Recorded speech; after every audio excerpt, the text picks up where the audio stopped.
Going through. We've got YouTube. Have we got Twitch?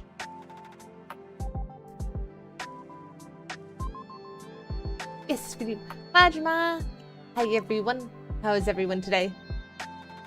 We are going to be working on some 3D modeling today. Working on this little Killdeer bird that we did the head for before. So I'm going to be having a fun time working on the body today. And I was actually just thinking that I forgot to put a reference image on the stream, as I usually do for this one. Hi Eternal, how you? Hi, I hope your job is going good. I know you were mentioned it in the Discord chat. Hi Kirsten, how are you? Yes, let me add new browser source. Yeah, work sucks for a lot of people.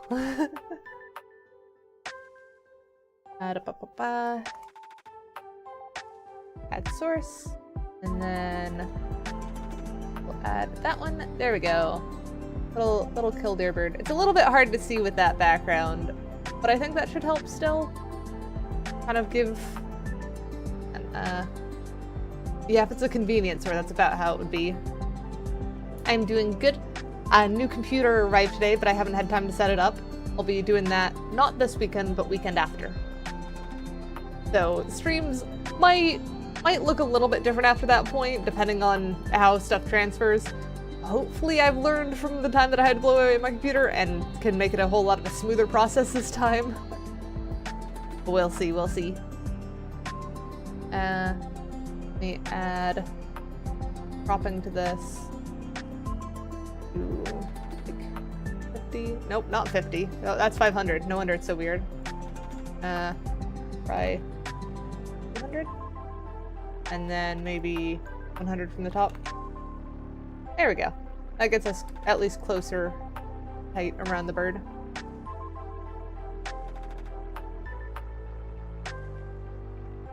Yeah, work microwaves tend to be a bit abused.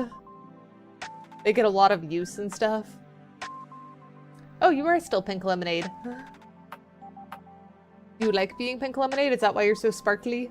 Just all of the sugar crystals in you? Yeah. Let me flip this. Why, Tanny? Why the screaming?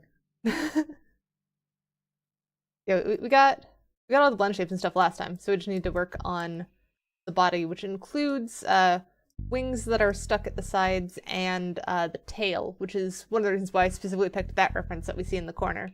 Because I didn't see many references that actually had the tail shown very well. You're playing VR chat? Very nice. I assume Crisp is with you then? No spinning plate in the microwave. Huh.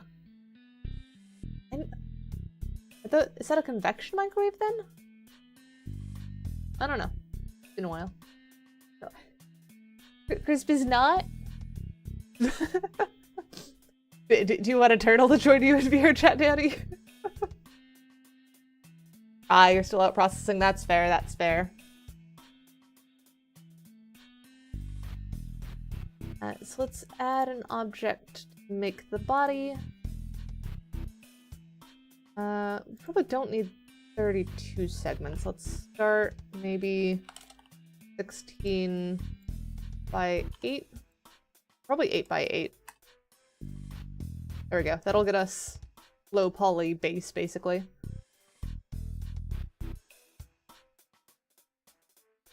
And then call this one body.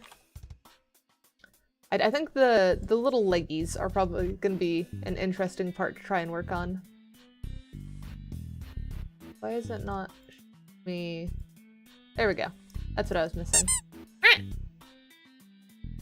Why the boop? Hey. Like a cat. Hi, Blunder. We are working on making a Killdeer Vtuber. Specifically working on their body today.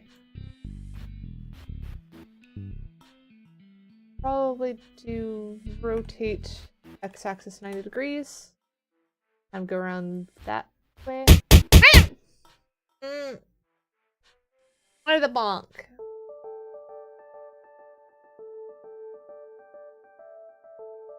Bonk hurts. How do we want to do the neck and stuff is the other question.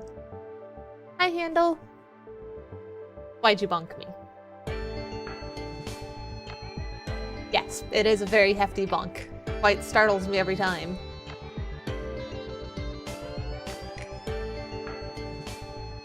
Maybe scale Y, get kind of longer body.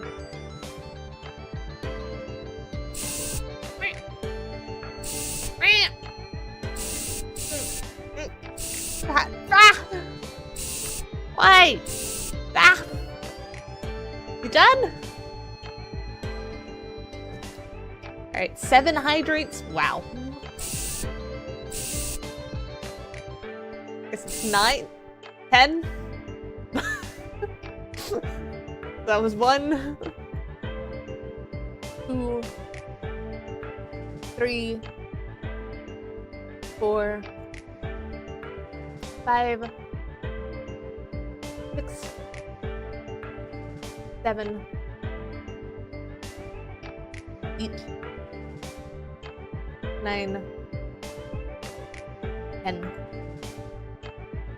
There we go. Maybe all the hydrates done. Hey, head pats.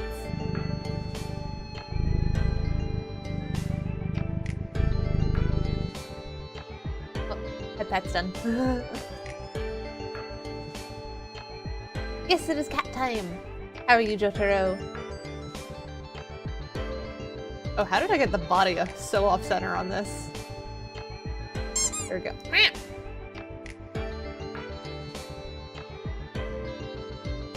AFK? Fair enough, Danny. Glad to hear a good Jotaro. So that needs to come back a bit more. I'm wondering if we need to do, like, second for the neck.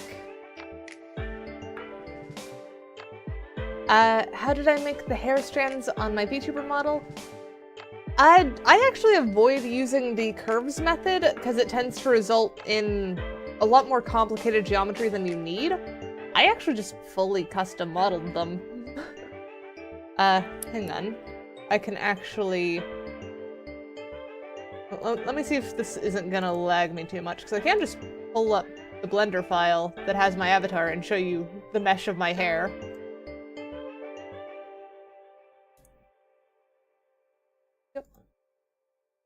I will not make bald. I will do the exact opposite. You will see only hair. Not on this one, though. There we go. So if I swap the window capture now, please, the Blender one. There we go. You can see this is my hair.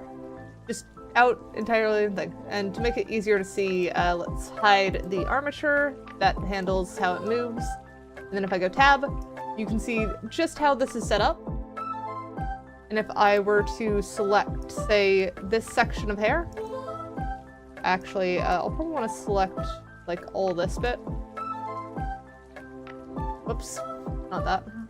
There we go. So you can see this is all one 3D modeled section that is then linked and set up together.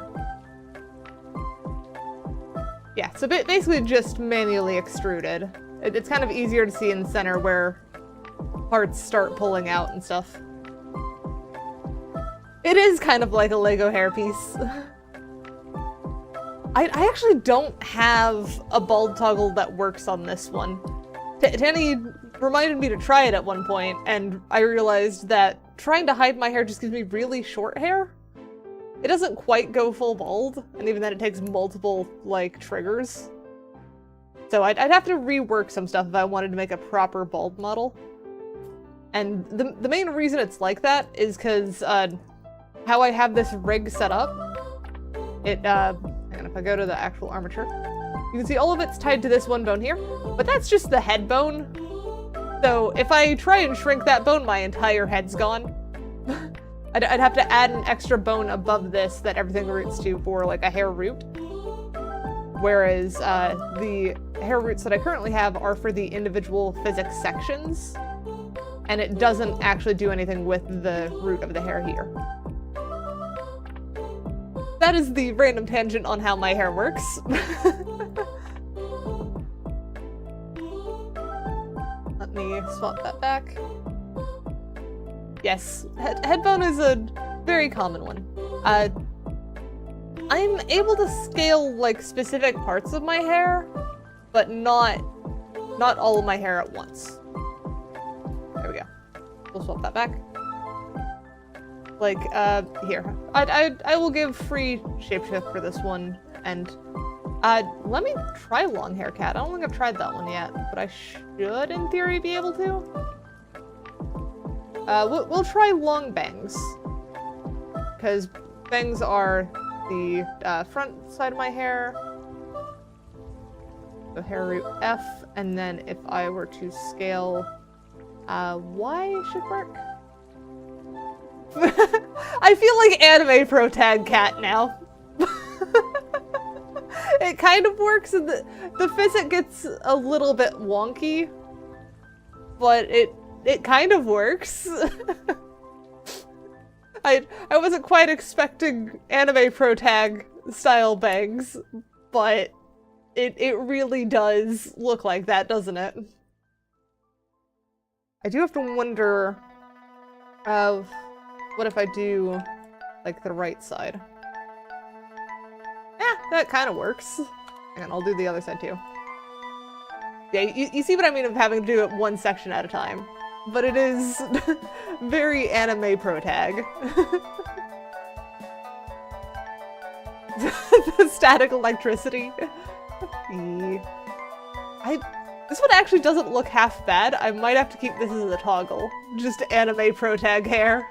I don't know whether I'd want the sides to get long too, because it doesn't look bad like this, but also I like the short hair. There we go. This is also still anime pro tag, it's just different. Try the bang scale to normal? Oh, you mean make the other two long and then the bangs normal? I suppose I could try that.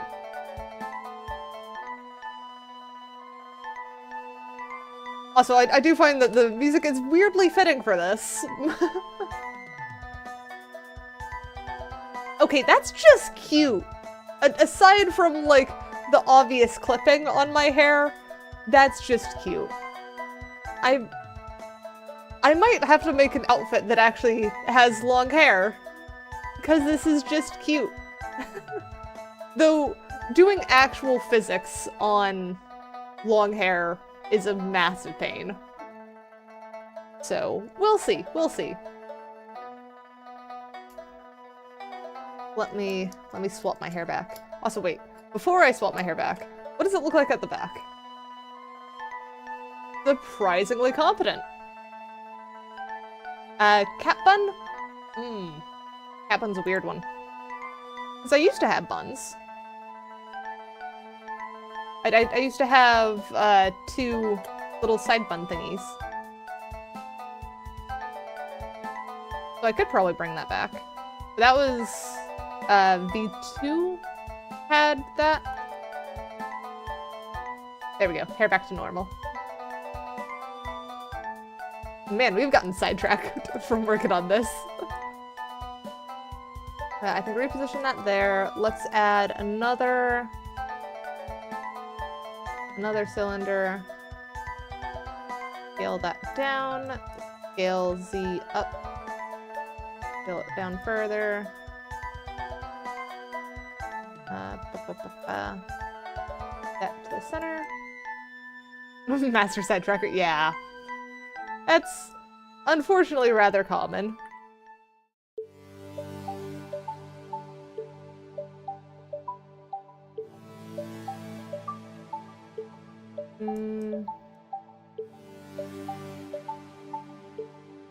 Shape-wise, is that correct? Or... hang on, I might need another picture of a Killdeer. Because they have such short, stubby necks. But they can seem to go long. If we, copy, press.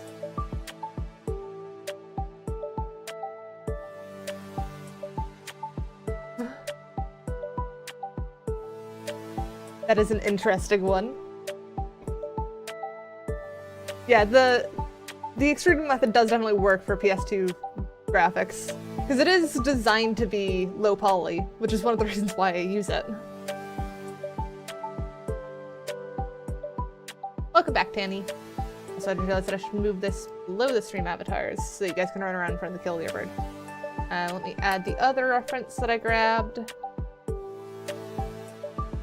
That one.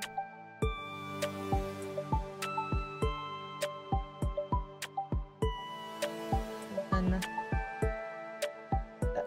there. Let's add some cropping to that to bring it. Oh, that's a color key. I need crop. There we go. And then do up there. Get up there. And then there we go. We now have other reference for the bird. And this one does definitely look like the neck is a lot longer. I don't think that's quite what we want. So our beak is a lot bigger than it actually is. It kind of looks like a kiwi, doesn't it? So if we're going for cartoon cute, I think that's fine. I think maybe we do body a little bit larger, shift the neck so that it's a bit more back like that. Yeah, I think that looks a lot better. Elongate the body? Oh, we could elongate the body too, you were correct. And if we grab there, do that. Oop, no, I didn't want to hide. That bigger, and then just drag that back. Maybe there. Kind of tapers a bit more than ours does, so maybe we even shrink there? Yeah! That doesn't look too bad. Do I have any tips for modeling hair using the extruding strat? My recommendation is to break down the sections you're working in and then break those sections down as far as you can.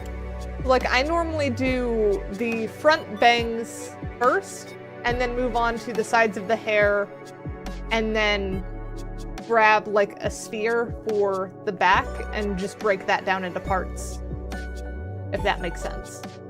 Hang on, maybe I can grab, if I pull back up my other one, I should be able to give you a better example.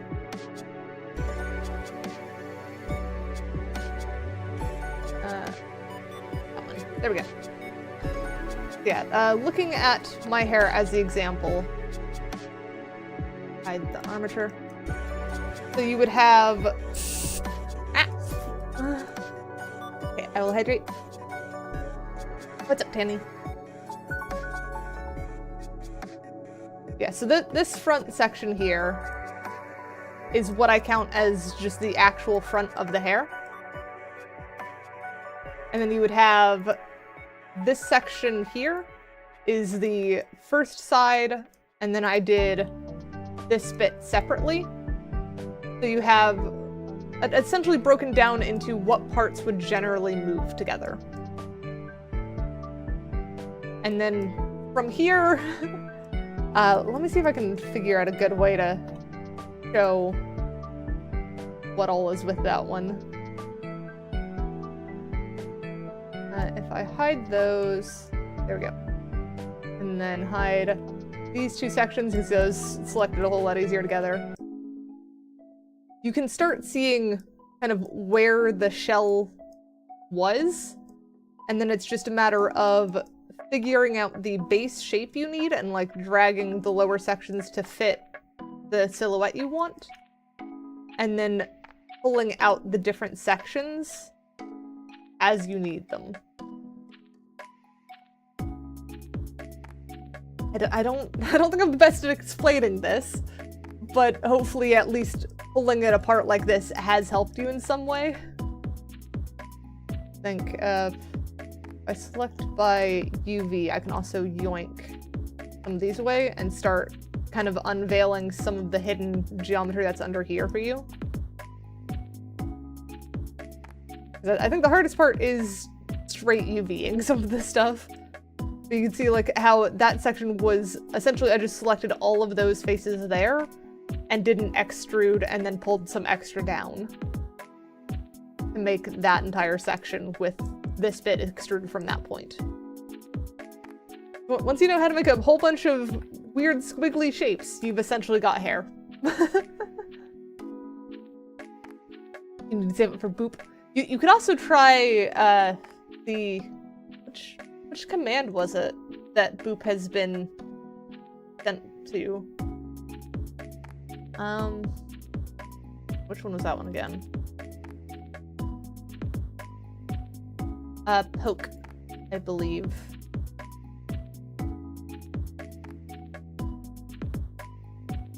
There we go. Yeah. So if you use the poke command, specifically target at me, there's a chance that it will boot me on stream. Same with head pat command. If you head pat me, it might head pat me on stream. The only guaranteed though is to use the Twitch points. So then back to burb. There we go.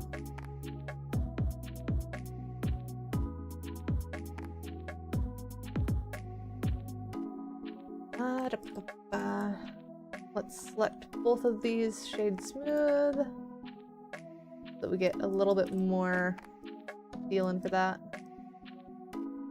I don't know if we need much extra geometry in that actually. It's pretty simplistic, but it mostly works. I am a bit tempted to make it a bit better in terms of geometry, like how these two link just doesn't quite feel satisfying. But you've also got the fact that this is going to, like if I go into pose mode, oh, we did not weight that tongue correctly. That's a mistake. All right, so we'll have to fix that, but I want to be there. Oh, I want to see I this. forgot to remove this from the thing. Go start streaming. Move that from the queue. There we go. Yeah, so the tongue is supposed to move with the head. But it probably is better if the body ties to the head there.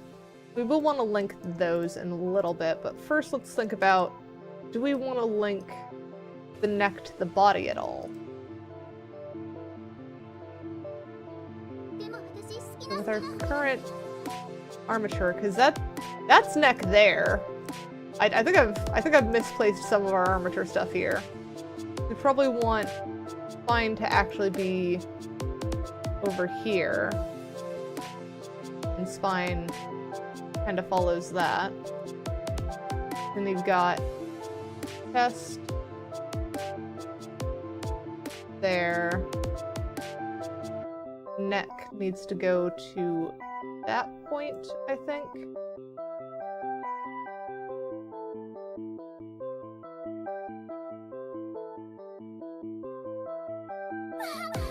Bit weird for bird anatomy. Hi, Pilcrow. But I think that's at least a slightly better armature for the rig we've got. Oh, I might need to move shoulders and everything too, don't I?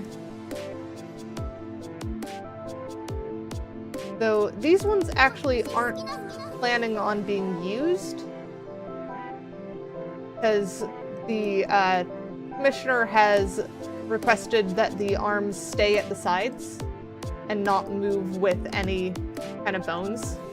So these arms are basically just going to be unused the entire time, but I will still put them in at least a sensible place.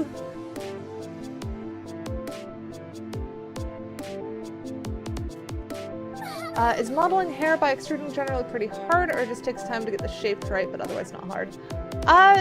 It depends on what your experience modeling various shapes has been. Because after enough practice, nothing's really that hard. I think the hardest bit is learning how to break it down, as well as figuring out how to rig it properly.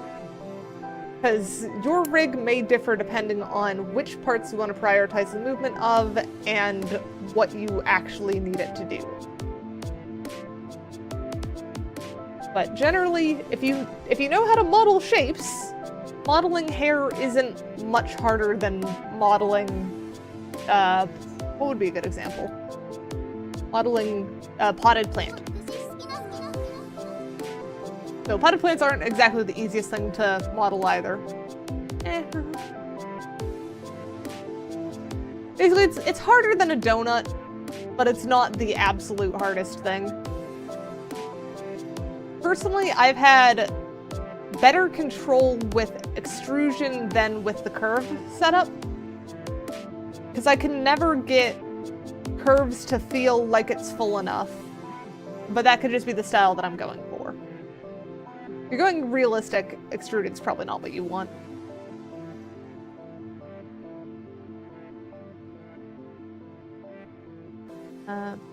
We'll do grab armature, grab head, and let's fix the tongue before we forget. I think that... Can't I select bones? What have I done?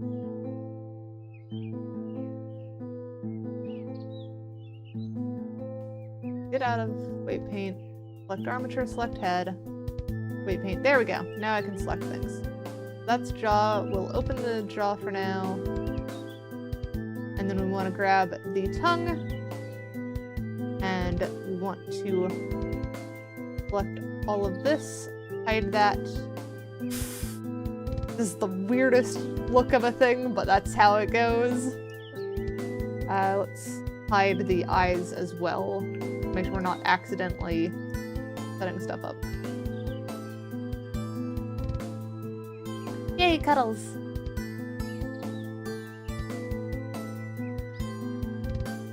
There we go. And then tongue tip. We'll do there.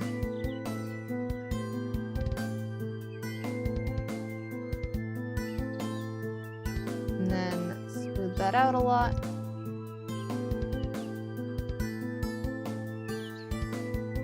Yep. And then stop pose mode. Go edit mode. So let's... I think we're just gonna have to eyeball it. As tongue base should probably go further back. Probably to about there. And then this bit. Tiny Pichu, thank you for the follow.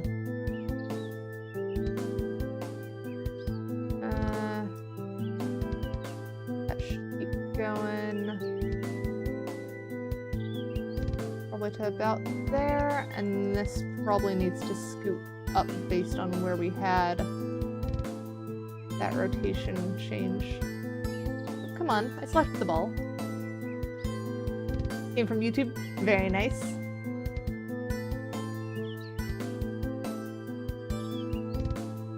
That should do it.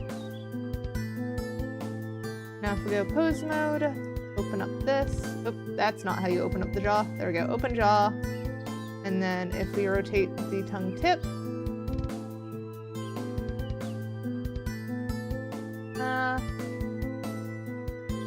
that about does what I expect it to, but something feels weird with that.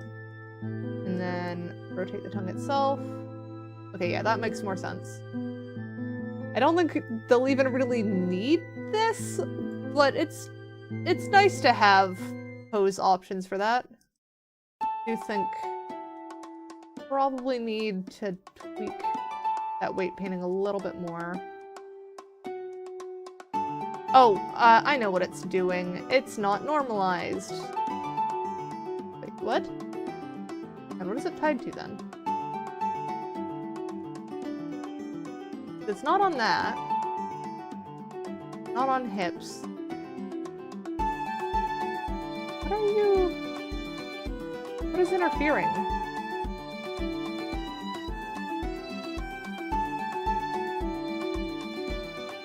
Weights, normalize all. Yes, lock active. There we go. That's more what I expect. Not quite new model. This is a commission that we're working on for Killdeer. My music feels a little bit loud. Let me turn that down.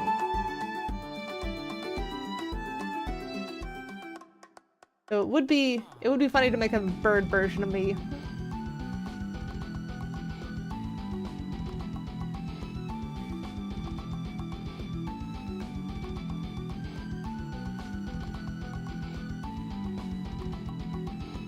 That out a bit more.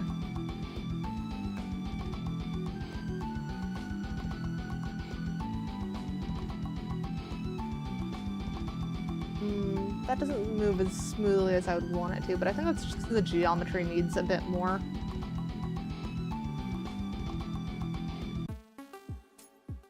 One there, and then...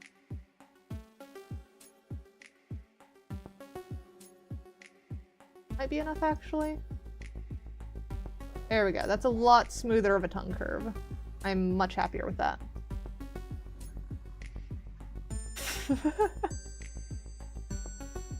I don't know what you're talking about, Jotaro.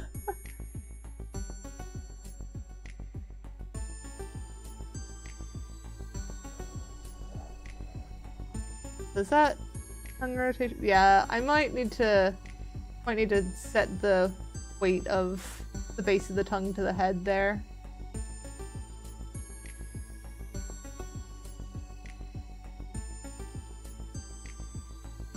Where is that? There it is. So I just need these to be, oop, want only the base of this.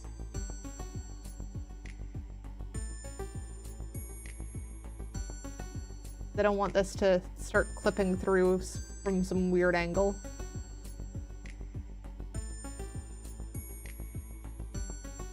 Probably a much better way I could do this just by hiding the other sections, but we're already in here, so we're just gonna work.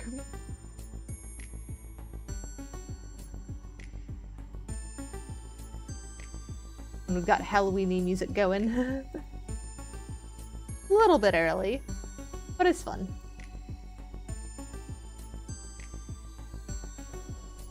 Alright. So now if we grab that and start rotating it like crazy, the tongue only peeks out from the end, which is great. That works. So I think it's still not far enough back, given how much that rotates.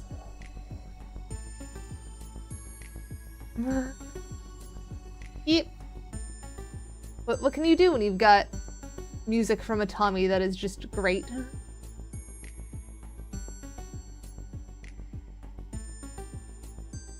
That. These, hide those. Wait, why are you still...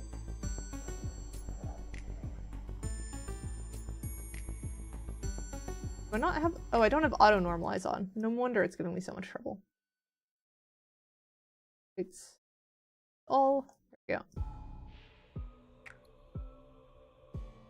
Okay, that's significantly better. And if we blur out the tongue a bit more, that should get rid of the weirdness. A bit more than that. It's even more spooky music.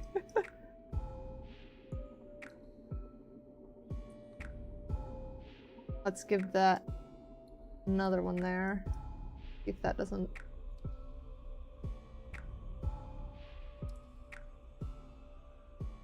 Still needs a bit more.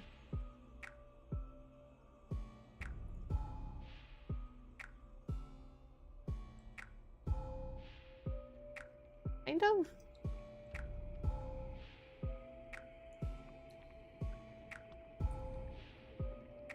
Oh, why are you... No. No, that's not where that goes. You should not be affecting all the way back there. That's just not how that works.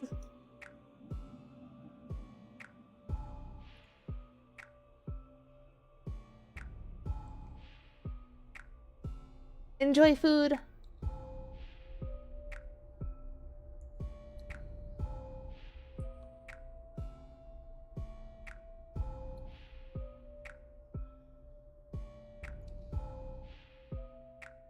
That out.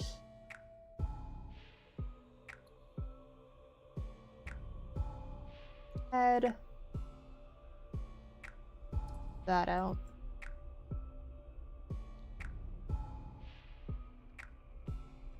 That working? That's still too far back on this, but I think it might work if we just smooth it out again. Why don't you make the bones accurate and just match the weights exactly to the vertices? So you can do bone envelope things for like the base stuff. That's typically what I'll do. But this one is like, since it needs to curve in a very specific way, I would probably have to go back and edit after the fact. It's kind of easier just to do it on the fly like this and make sure that it's functioning as it is. Because, like, moving your tongue tip would move back there a little bit.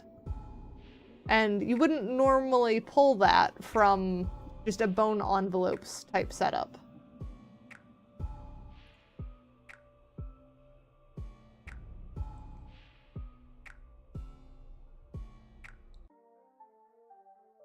So for more custom stuff like that, you probably do want to just manually do it sometimes. Ooh, head pats.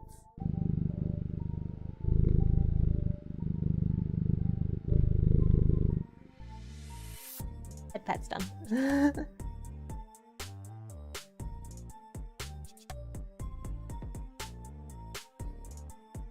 Yes. So there are certainly times that you would want movements to be bone accurate, but there are other times where you want it to exaggerate a lot more. I know hair is another good example, where I would rather have it be more fluid and dynamic than follow bones exactly. And yes, Aniki, we are working on a Killdeer bird. We've so far done very little. We are like 30 minutes into stream, and I have essentially put down 2 squished circles. I think let's make wings. Let's do wings next. Bones on hair? Yes. You're gonna distract me again. I'm gonna pull it out anyways, though.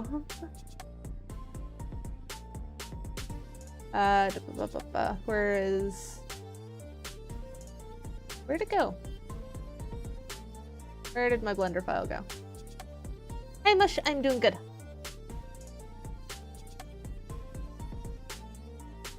There we go, that one.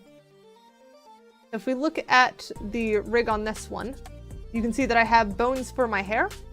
This is because both VTubing softwares and VR chat use some form of fizz bone or spring bone in order for physics.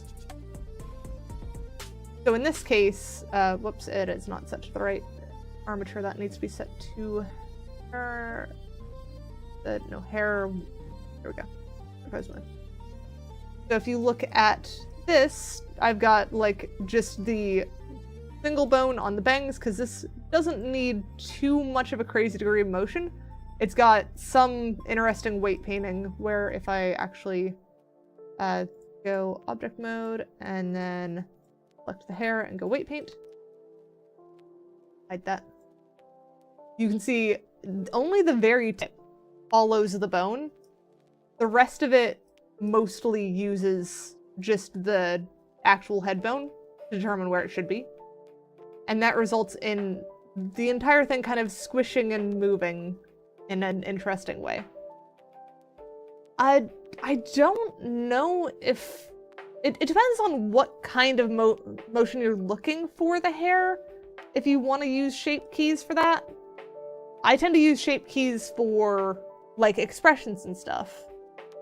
But determining physics based on a combination of shape keys is a method, it's just more of a complicated one. Yeah, cloth physics can be another method, but it can also be pretty intensive. Whereas this, it's just determining a single rotation and can handle all of this without worrying what it's colliding into, aside from what the bone itself is hitting.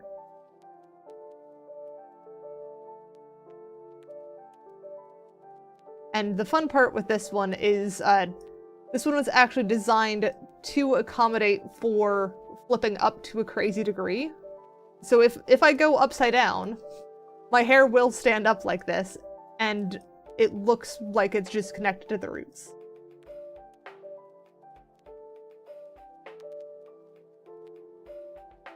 And yeah, that is definitely a method. That is definitely a method you could use. It depends on what you're trying to optimize for. And I am not the person who knows full game engine optimization stuff, so I cannot say for sure which is the better method. I know that you could also do the method of attaching basically all of this to a single bone, if you have short enough hair and such. I have done something similar on some other hair sets that I've worked on, but it kind of differs depending on what you're trying to do. I know for VTubing and VR chat, which is the two main things I work on, shape keys are better saved for other stuff. That's why I would not recommend it for anyone in my space, but if you're doing a custom game engine type game, it might work for you. So let's switch back to the Killdeer now. There we go. And then I said I wanted work on the wings. I think we're basically just going to add more cylinder spheres until it works. I think that's my method here. We'll name this one wing.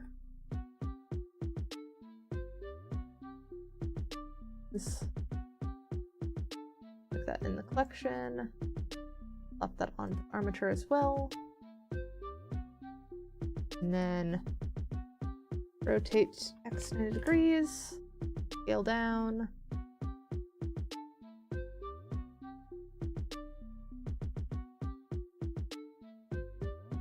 And we'll do a scale X, that, scale down a bit more.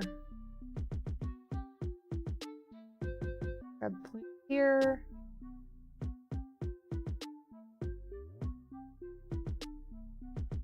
Go about there, and then scale that down again. That should give us that kind of taper that we were looking for.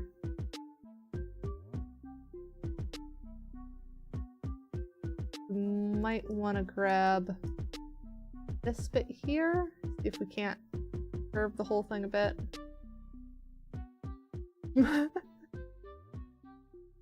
I mean, I am more than happy to answer questions and learn about other ways people are doing modeling and stuff, because I am a self-taught person when it comes to this.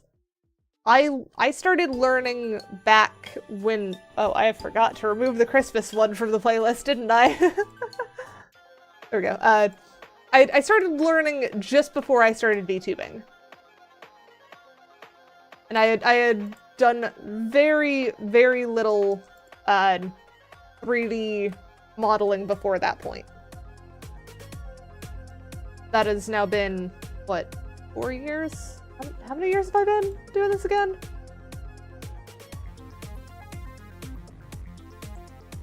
What was the Portal anniversary one again?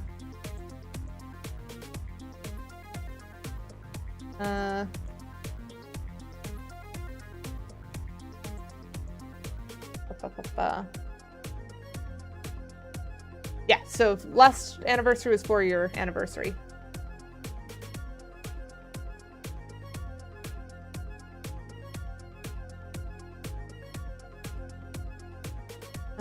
Mesh. Face shade smooth. There we go.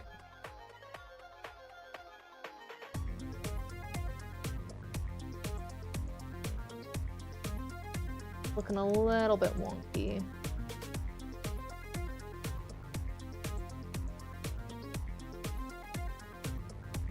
This placement issue though? Oh, I think it's too thin. So if we scale X, make it a little bit beefier. Maybe drag that down a bit.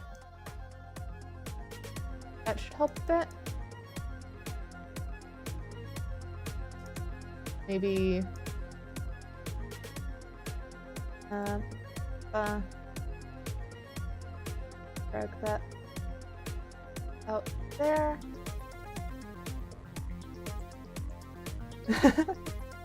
That's fair. I've definitely done it alongside many other things too. Learning all of the streaming and recording stuff. That was also start of that. That. Go X down. Rotate it along the Z-axis to get that curved out. There we go. And then maybe scale Z that down too. That more of tapered point.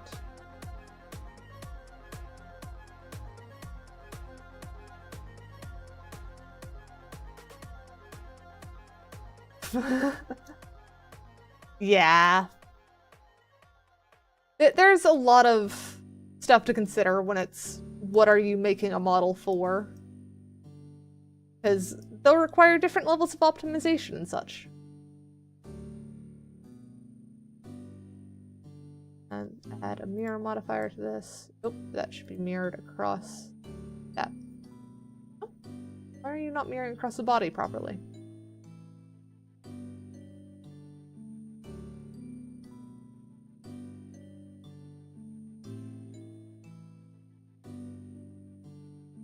Eh?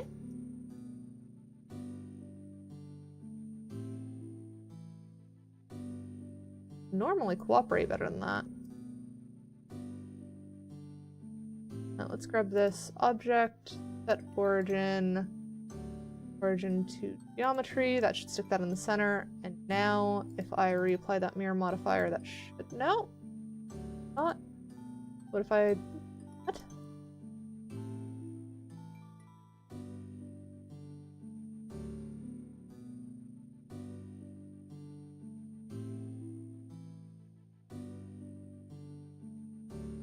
Is that so odd? Oh, it's because my origin's there. Why is my origin there? Oh, it's doing it off of cursor, I guess. Wait, why is my cursor there is the other question.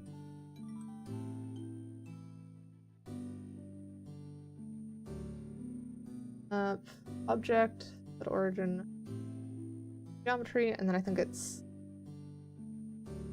button was it for cursor again?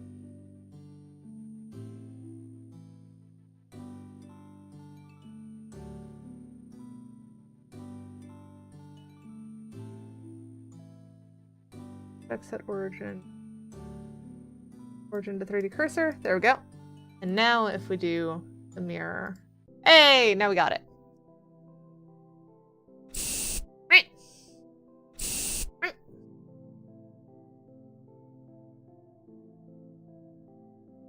One. Ooh. And very nice lemonade. Are they being cuddly? Are they being nice?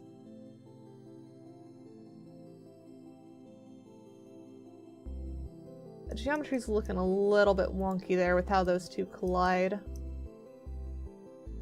You got up? Aw, that's a shame.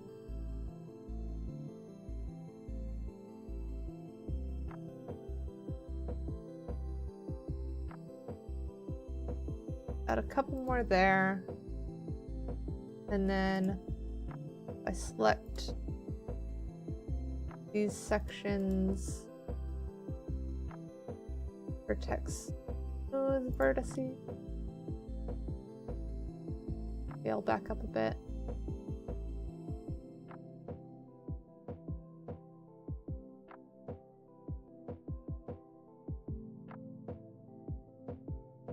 One of the kind of annoying things with doing stuff like this is just getting mesh to fit together nicely.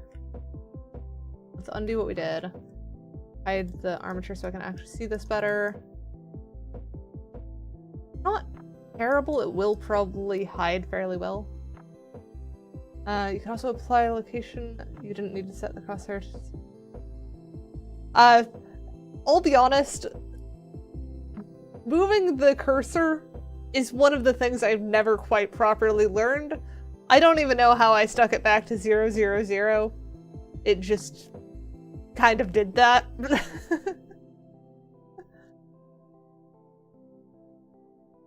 So I am not exactly pro at this. I am just lucky a lot of the time.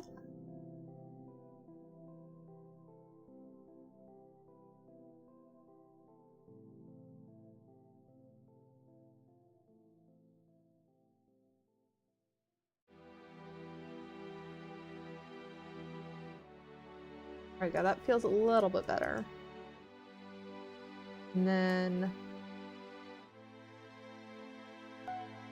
grab that there.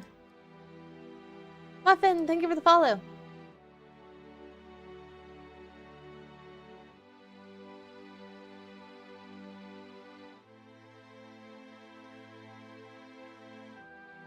Yeah, I have no idea on that, Plunder. Yes, Bento, we are doing 3D modeling today.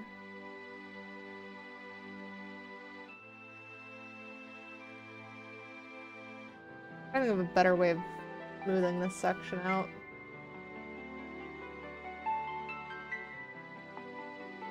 It's just two meshes that are a little bit interesting with each other. Although I could also, if I change it so the normals copy off each other, that might work.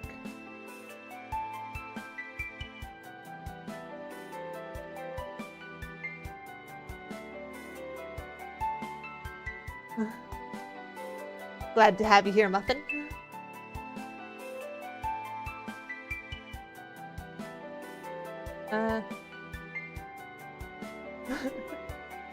Sounds like you very much like the full technical side of it, Blunder.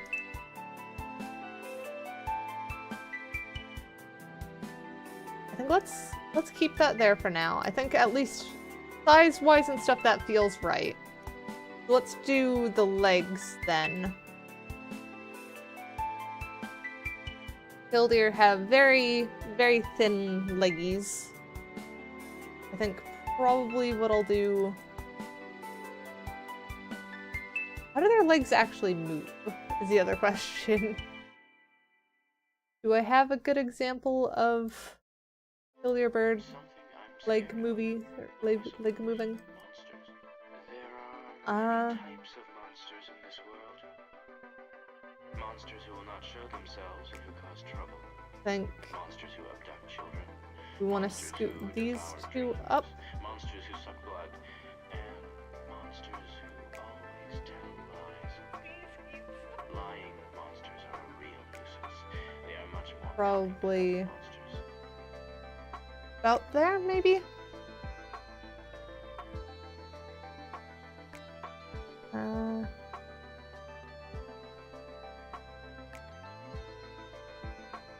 Need to better place that. There we go. Maybe a little bit higher than that. Probably about there. And then if I do add object, mesh, probably just do cylinder this time.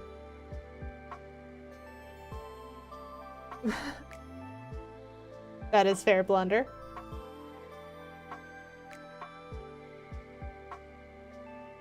Oh, not 80. For like 8. Yeah, that should be enough. Scale that way down. All this, legs.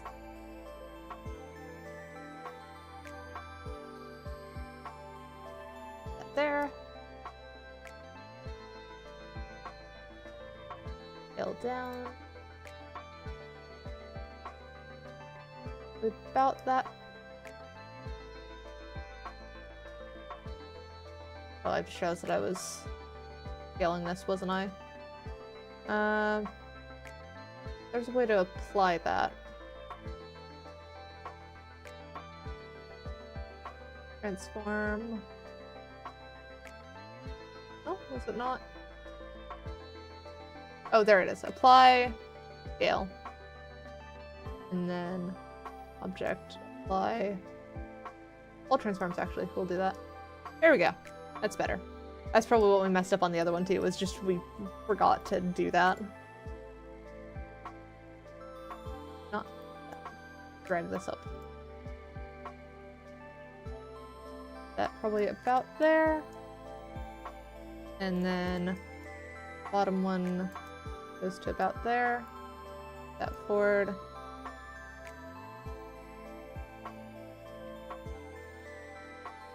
Follow that up to about there, I think. Add another one. Drag that back.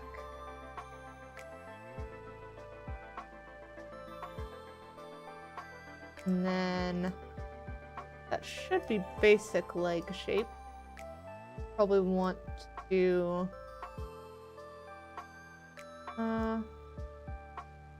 these two.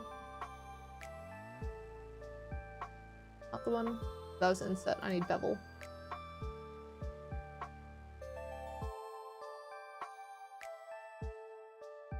I guess that should help with that a bit. Now for this one, if we do add modifier, actually no, we don't even need to do that yet. We want to do that, go into weight paint mode. Oh, I forgot to add the armature modifier. That would be helpful. Okay. Mode, weight paint. There we go. And now you select all these weights, assigned from no, assigned from bones should be correct.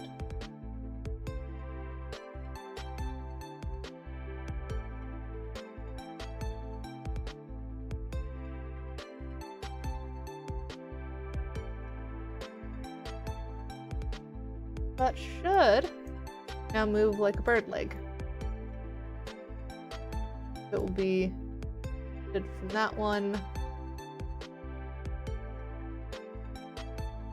Go there, and then that is more foot type motion.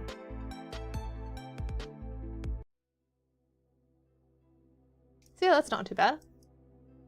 And that is as minimal as I could get it. Hide that one, and then let's add a mirror modifier. There we go. Let's throw another split. Oh, right, because that's that way. Probably should have done that split earlier. We'll just tweak this. We'll grab this, lift that up. We're down again to give us the foot. Be a bad boy and watch me There we find it go. out for myself. And then, how many toes does a killdeer have?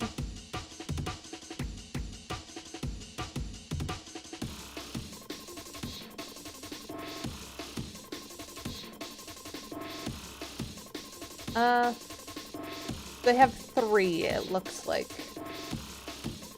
And it doesn't look like they really have any back feet or back toes either. It looks like it's just straight. Just the 3. Or wait, no, they do have the back one.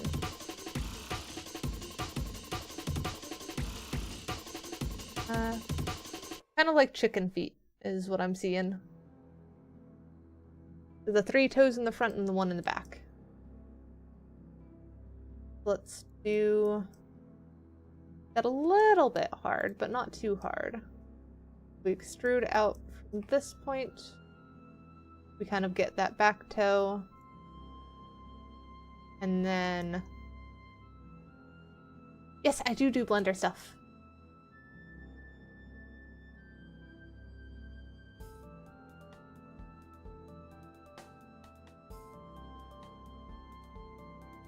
That point.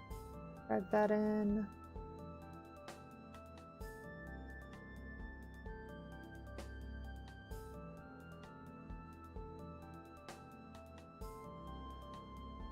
So this will definitely need a lot of reshaping to get right, but that at least gets us the things that we're looking for.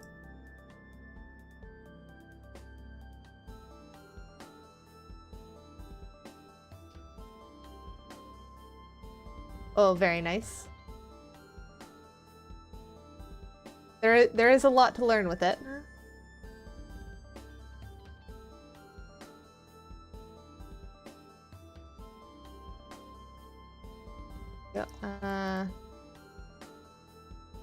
Scale X here, make that more narrow.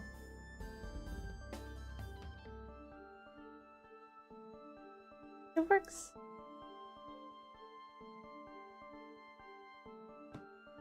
Maybe pull that in a little bit. These aren't quite as crazy. And then scale X those to get that more tapered. And now I just need to make the actual foot shape a little bit better, I think. Actually, if we grab that edge and that edge, nope, other edge, those two, scale X should be able to pull that in a little bit more. There we go. That looks good. Yeah, it can definitely be a bit brain fry-y at times. It takes a lot of work to make most stuff.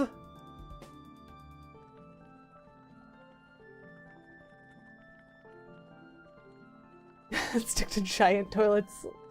That's fair. Giant toilets are very fun.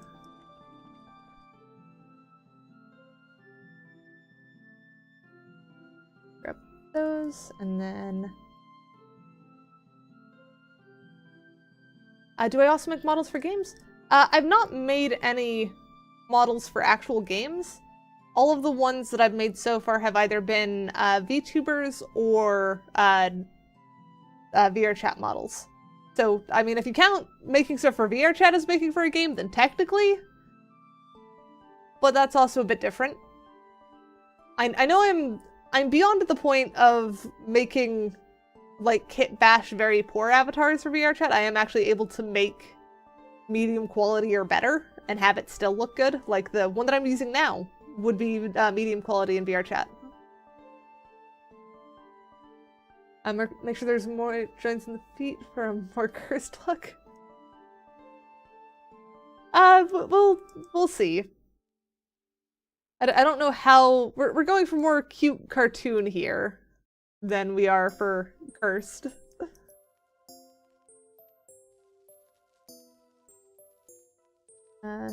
Shade smooth as well, if that can help with that. Hide the armature for a second. I think our legs are a little bit too thick, though. Oh, I'm sorry to hear that, Eternal.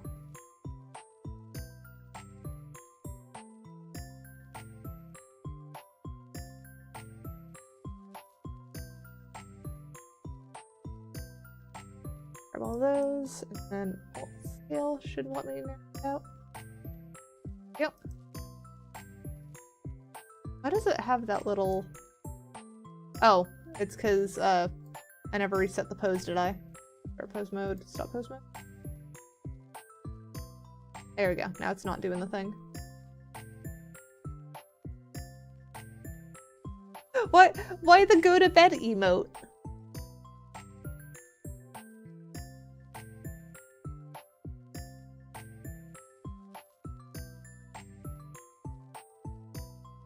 Something still feels off.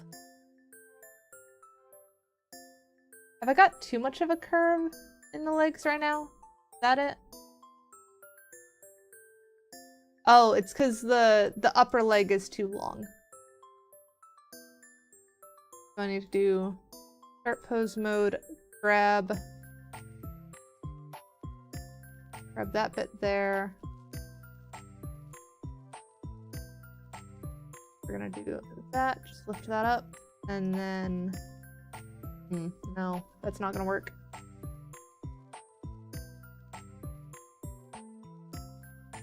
I need the very tip of that to change. We scale down that, scale only Z axis, and then scale only Z axis on this again. It kind of messes with our feet a bit, but I think that's a little bit closer. Twitch VR is odd? I bet it is.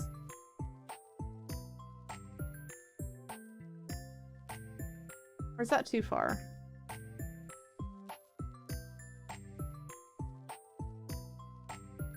About there.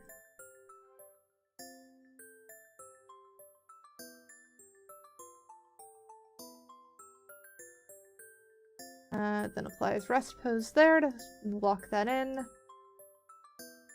Now we need to tweak these again. That back down. And I think we'll want to scoot that bit down a bit too. I think also if we grab like these 2 points and then drag those back, yeah, that gives us more of like that little claw that we're looking for. We might want to drag these points forward to get the same on this side. There we go. Minimal effort, maximum response. I think our back toe is a little bit long overall though. If we grab that and then move that along the y-axis, probably about there. There we go. And then let me grab armature, that bit, weight paint, and then want to make that entire thing the foot. Yep. Well, I guess that's really the toe, isn't it? But that is what the toe should be tied to. There's a little bit of weirdness though with that rotation. We might want to change this a little bit to give it a bit more control on it. That's gonna be difficult, isn't it, with how we changed that bit? We'll just do that there first, and then go back to that point. There, to there. Nope.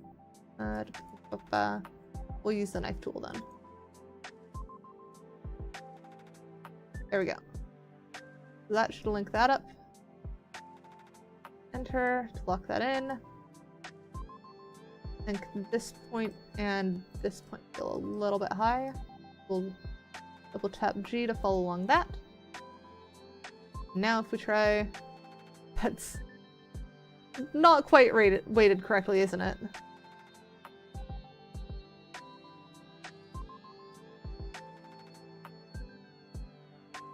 So bring that down. Those should not be bending there.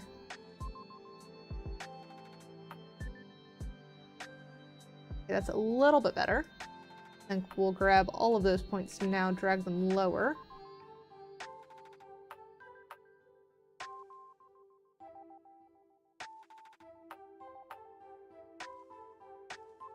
A little bit higher than that.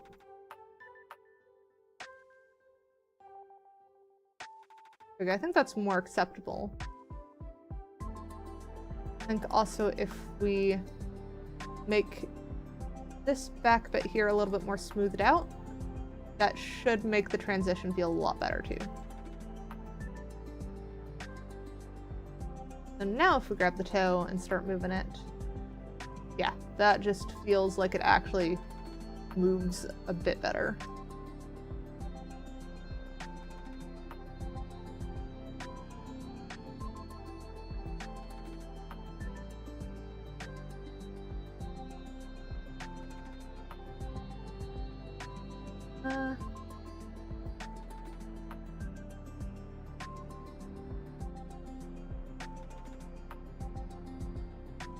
I think that should work for legs.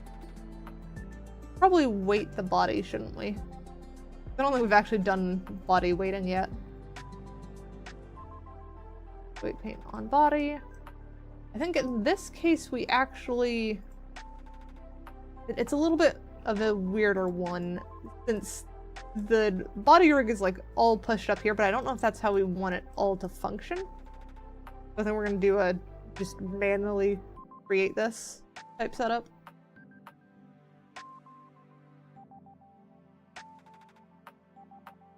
Now if we do weight paint there, we want, first off, everything should tie to the hips, as everything should move with this creature. I forgot the mirror is messed up like that. Actually, since we're happy with those legs, let's lock in that mirror. Apply that mirror. Now if we go into pose mode, so that's a bit of a problem, ain't it?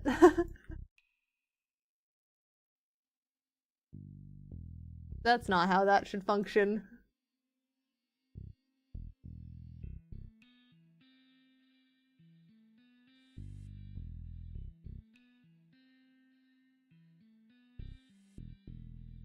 Yeah, it's just locked in when it should be mirrored. Dang it.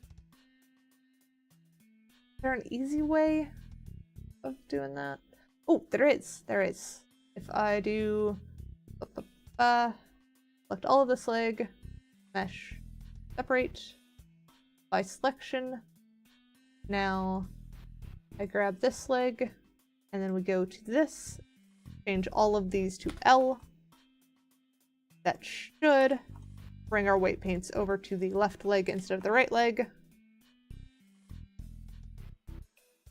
Hey, Cuddles. Now if we go pose mode. Hey! Our legs move as they should. Alright, so progress.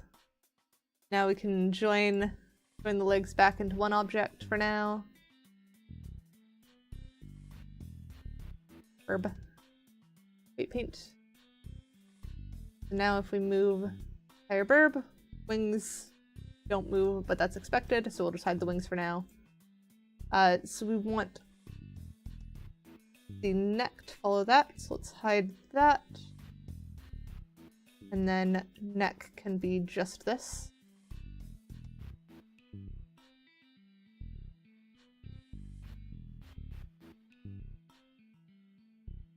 Then if we unhide the other bit, now try rotating.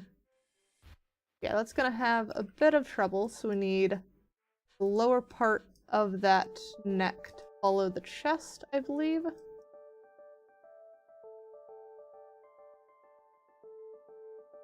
Say all of this can follow chest is just my hunch.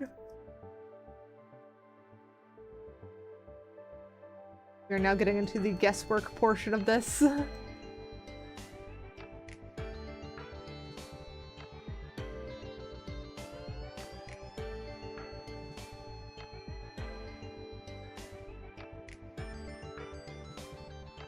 Down, bring it up.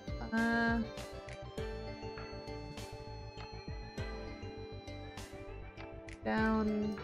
That at least reasonably works, but I think I want chest to abide by more up here.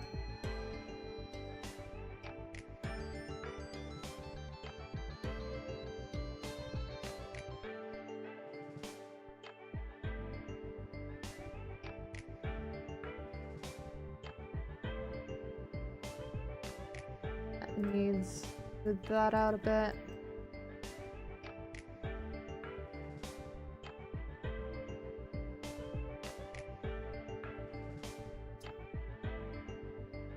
Nah, I don't think that's gonna work. Stop pose mode. Let's see if we can't get this to cooperate a little bit better. I think probably best method is going to be get rid of from like center point on that one and center point on the other one. So let's hide that one for now. Probably get rid of all of those and then get rid of those. All right. Now it's a matter of joining those back together. I think since those were actually the same one, we should be able to do just straight fill and then correct shape. If I'm remembering this correctly. So if I grab that one, we can just loop around there. And then do loop cut there. Text. Smooth the vertices. No, that's gonna bring it in, isn't it? Okay. Not smooth the vertices. Oh, I want that loop cut. None of that, just scale that. Rotate, bring out. Scale that back down a bit. Scale X. Tuck that in.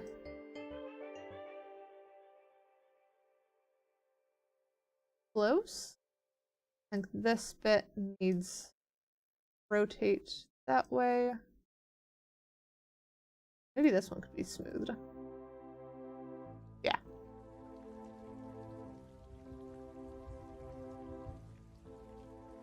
Get in there. That needs to be pulled out. Pull out these two.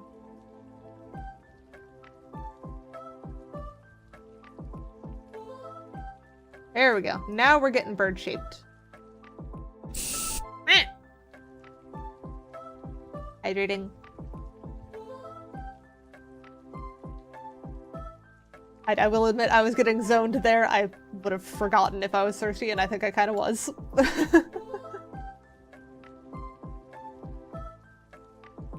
Like, let's see if we can tug these ones back a little bit.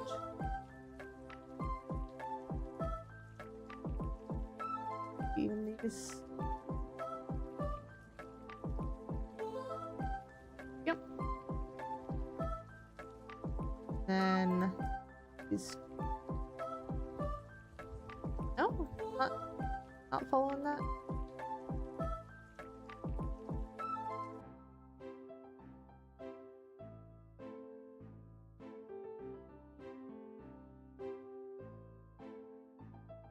What if we just move these vertices on? There we go, that feels a little bit better, I think. Try hiding these. That's why it's so weird, because this one just needs to be dragged out. There we go.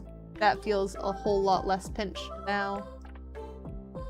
I think this needs to go up, maybe even a bit forward. You just need to be lifted up a bit. It's still got this weird pinching going on. But it's because of this guy here. Now, forward.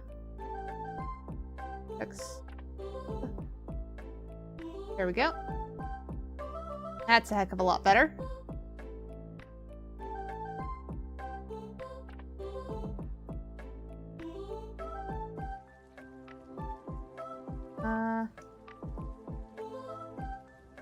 How does it look with the wings? Not too bad.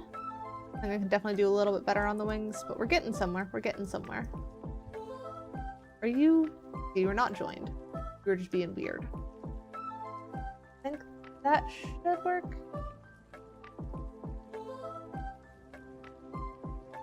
We have an example of Killdeer with its head kind of pulled back a bit. It's much smoother of a line there.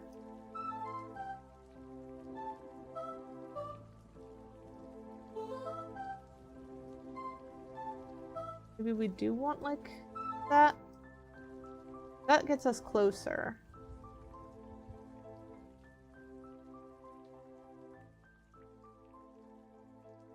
Let's try that. Sounds like I'm doing my job pretty well then.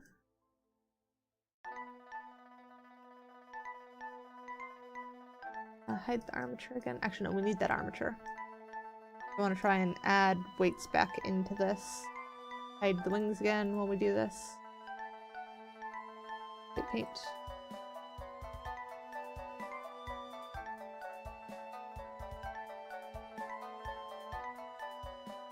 Now, neck. Smooth out a lot more here.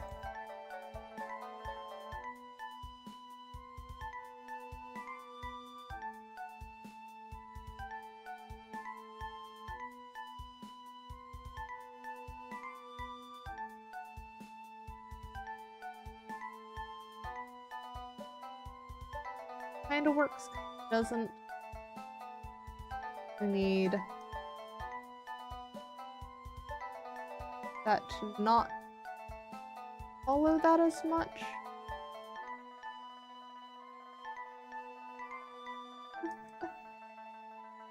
Don't worry about it, it's a bird.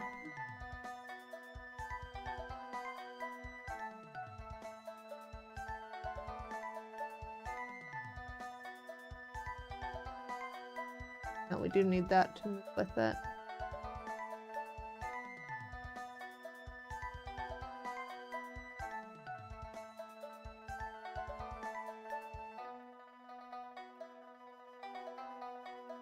There's that, and then chest. That out a lot more. Alright, so now neck is going down too far. We need to pull that back.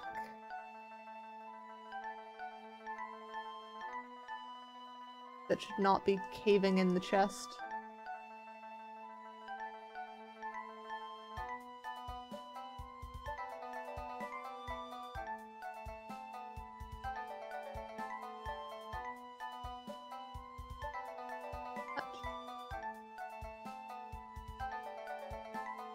Be a little bit more. That is, that's a little bit more than a little bit more.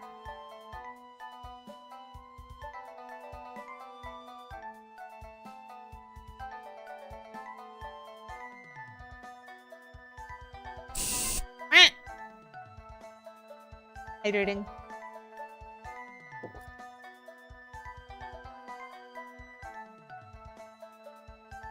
And then do the subtract from here again. It really likes caving in that chest.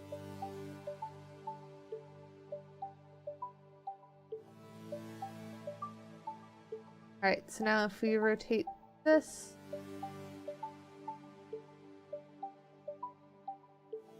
Kind of works, kind of doesn't. I think we need to bring in some of the spine.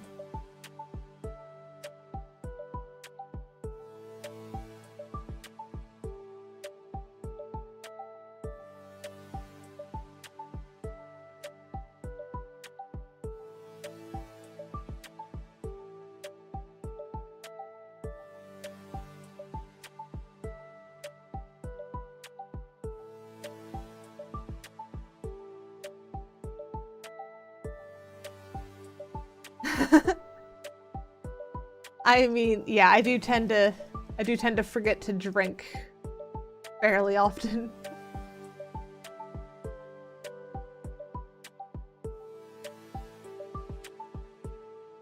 There we go. So that chest doesn't like bending that much, but it wouldn't normally bend that much.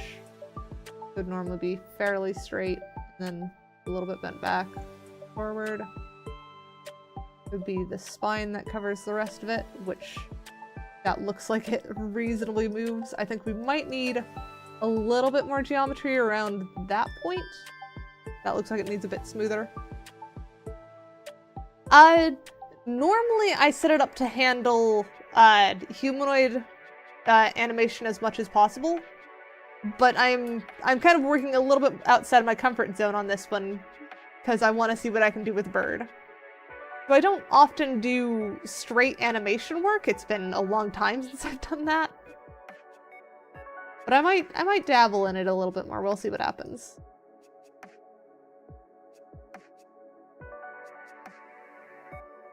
We'll just add a bit more geometry there.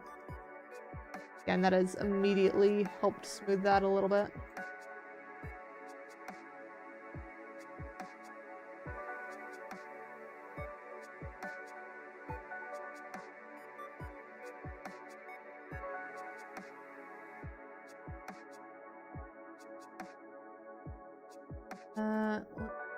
Get rid of stuff down there. Not a bit better.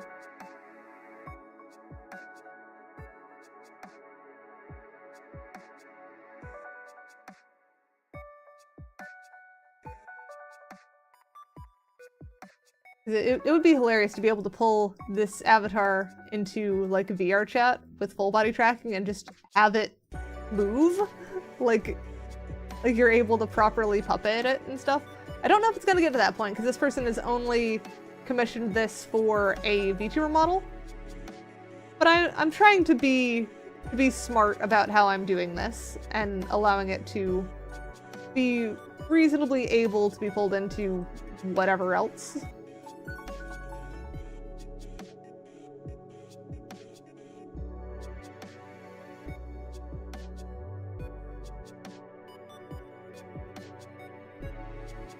That should function. There's a little bit of silliness going on the back of the neck here.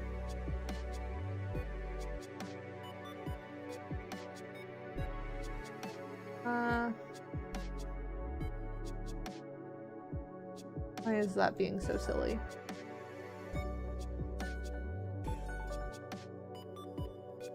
Not any of that.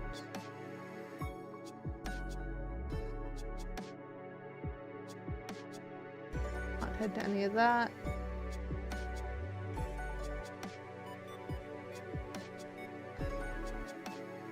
Huh.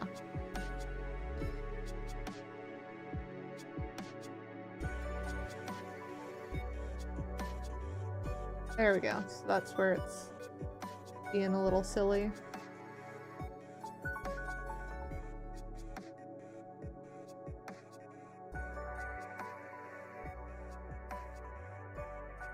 Really not liking how that's still doing that. Feels like it's fighting with something else, but I'm not quite sure what.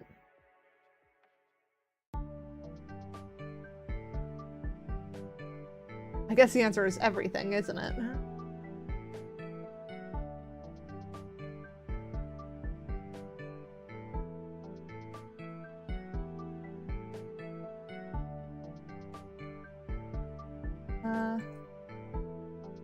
I think that's fine. That's enough. And then rotation. Yeah, the tip of that needs to follow it a little bit better. Otherwise it's gonna poke out at certain angles. Let's tilt that like down. And do that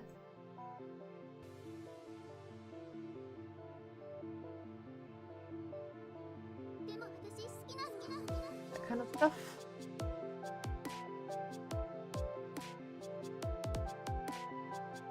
It should never really get to that level of extreme, I think. But it's good to account for whatever I can think of. We'll go a little bit less.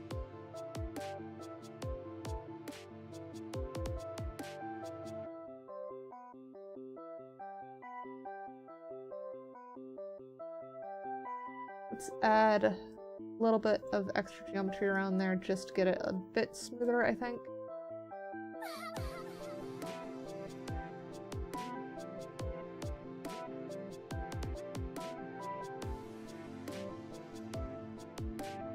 I can't get it smoother.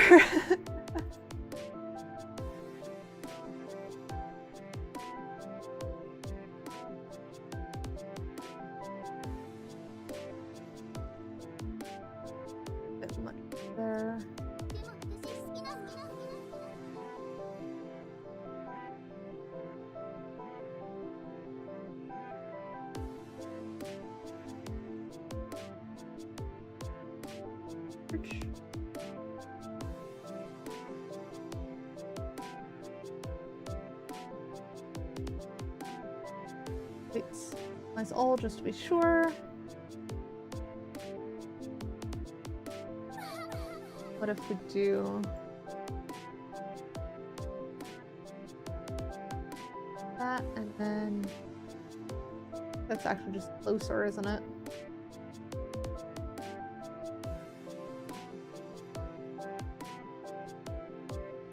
Let's stop pose mode for a second to get it back into normal setup. The neck down. Why is that? That should not have weight there.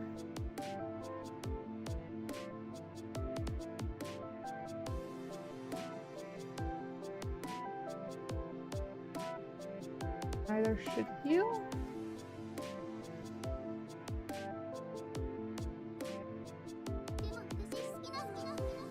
That needs to go down. There we go. So that is our standard. You can get up, you can get down. Head rotation makes sense. That'll move fine. Chest seems reasonable. Gonna curl into a ball. It's basically gonna be bird hiding like that. That all looks fine. I think I need a little bit more weight on the top of that neck here for the head. It needs to poke through a little bit better.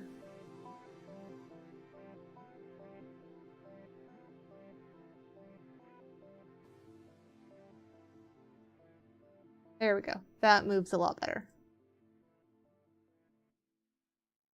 So I think I'm a lot happier with that body. And then we also have the legs. Let's turn off mirror mode. Lift leg, have it bend back, lift the foot. So it actually moves as you would expect. So controls that bit. So that should be fine.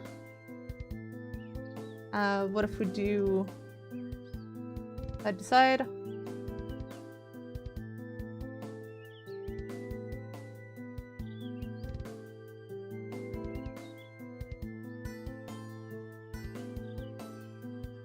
That works too. If we do, yep, rotate works.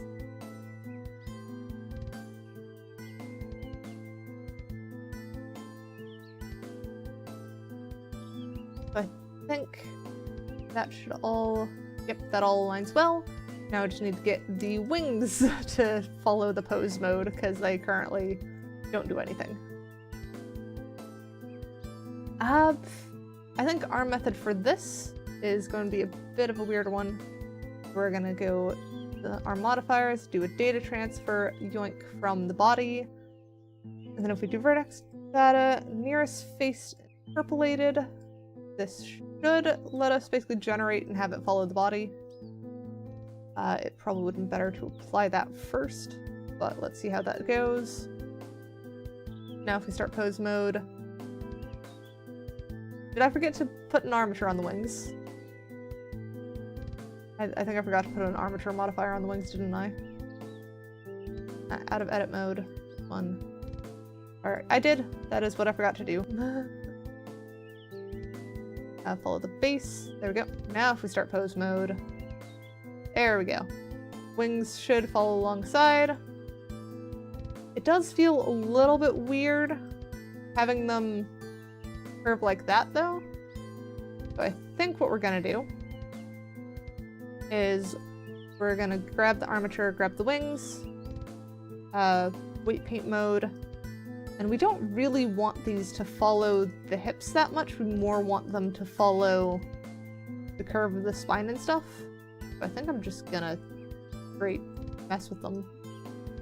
I should set that to mirror mode though. Make sure that we've got it same on both sides. If we do that, and then smooth that out more.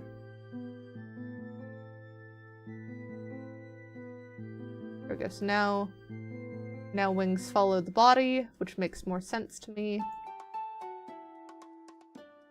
There is going to be a bit of weirdness with that.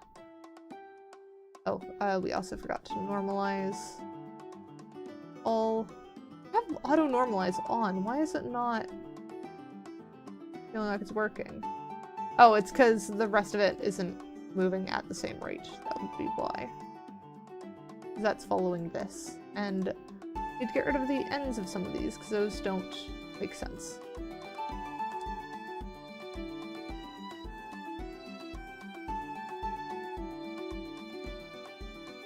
But they shouldn't be turning that much anyways.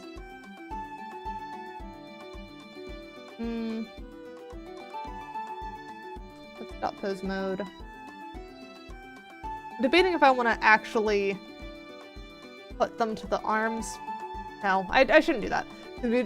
I agreed with the client that it would be stuck to the body. So that should be fine. I will bring back the hips a little bit on the wings so that it's at least clipping less. I think that'll be a good medium.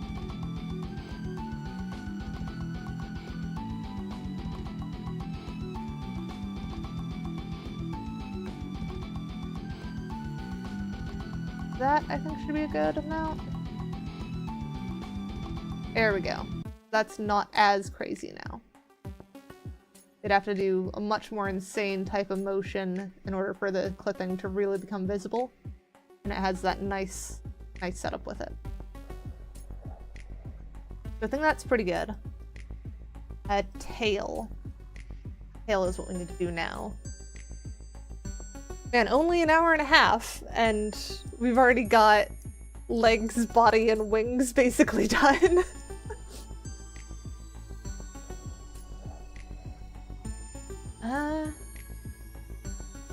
So...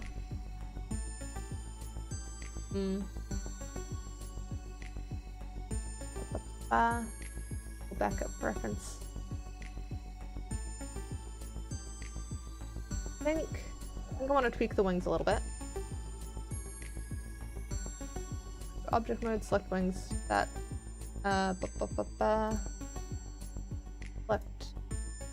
Select this wing. And then rotate.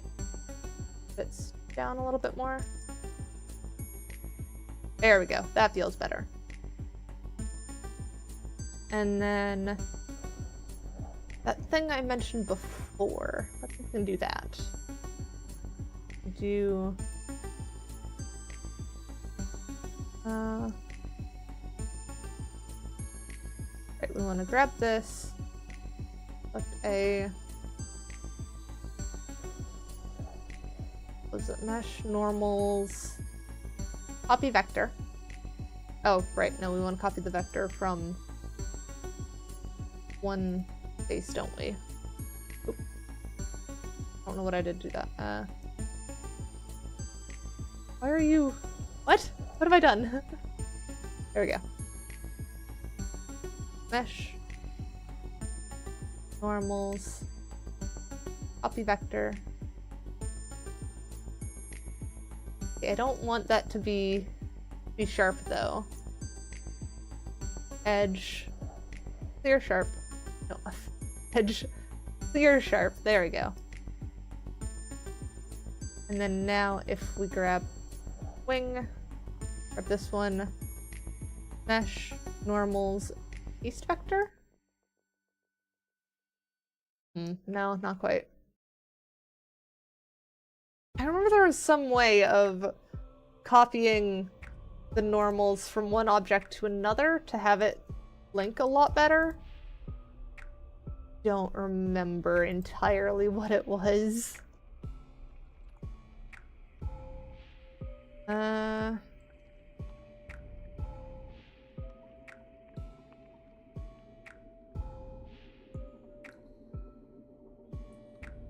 think one thing let's try is let's just try attaching wings to body first. Join. And then...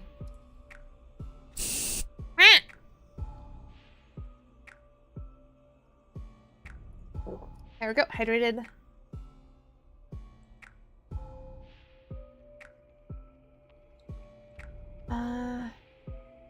Fresh, normals. What is it? What if we just copy all? Mesh. Vectors.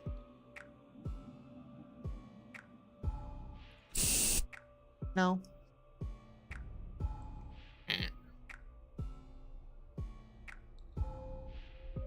There we go, hydrated. I'm starting to run out of water though.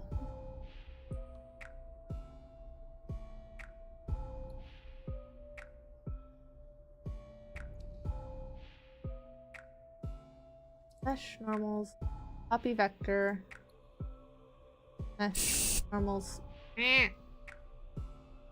not reset vector, one east vector.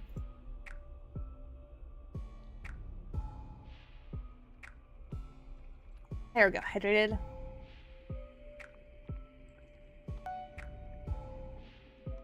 And Nim, thank you for the follow.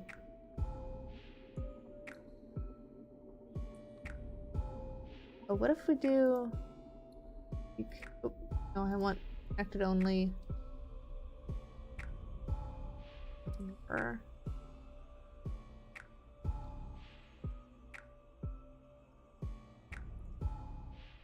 I messed up. Object, set origin, geometry. There we go. Now I should... Yeah, there we go. Now that works. It is not recommended to eat me. I am not food. If anything, I'm told I look like a Tide Pod a lot, which you also should not eat.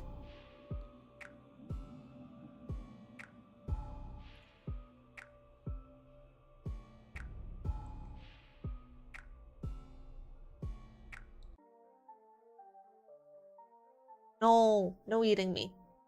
Not allowed.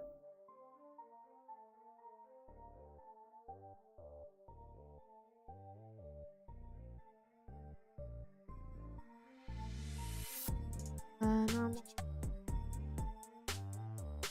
Copy vector. Can only copy one normal vertex normal or face normal.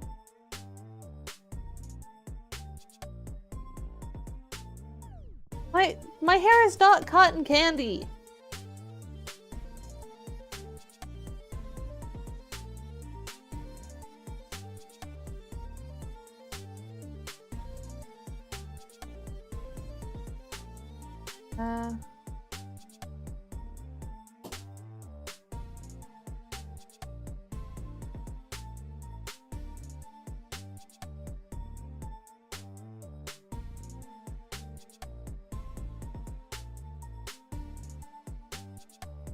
Oh, that's what I was forgetting.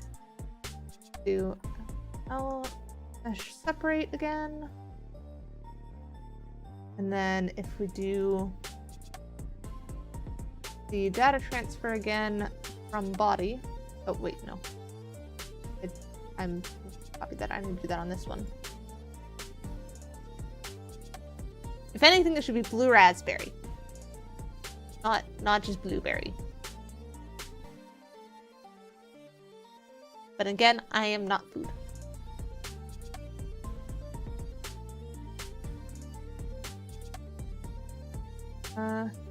Face corner data and custom normal. There we go. Kind of.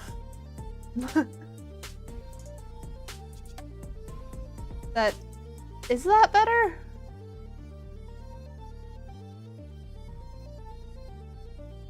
Probably not nearest face interpolated. There we go. I think that's the way we need.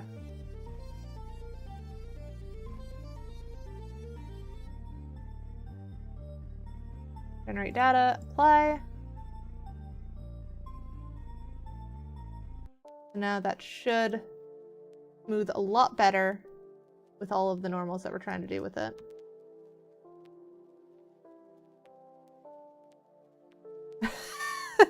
No eating me.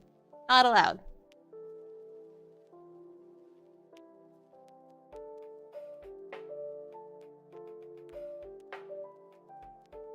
have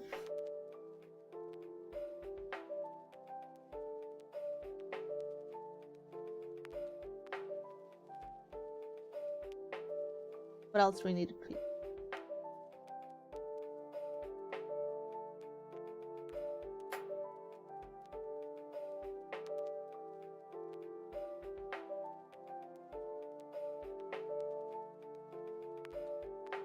Target object properties plan will go to the object data property and select auto smooth, the other thing that was recommended. Section auto smooth is on, that's fine. I wonder if I want to tweak the head as well.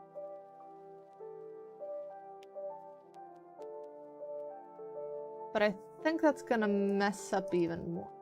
Oh, we could always do a data transfer to get the normals around the neck.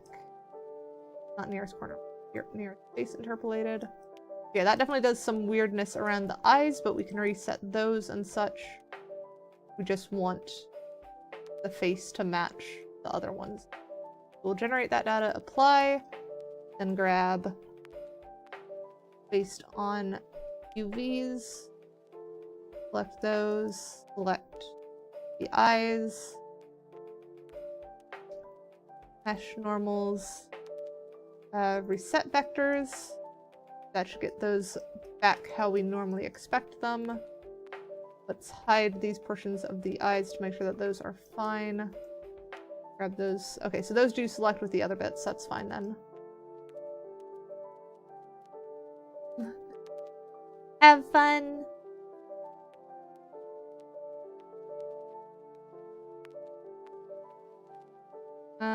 And then tongue needs reset as well.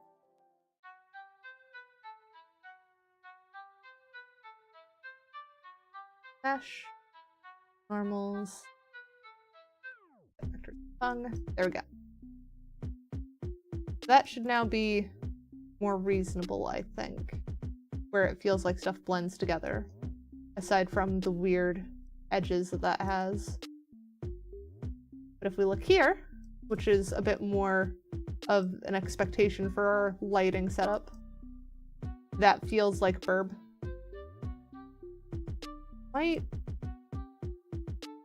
Is that correct? I think side profile looks right. I don't know if front facing looks right though. Have we gone too wide on the body?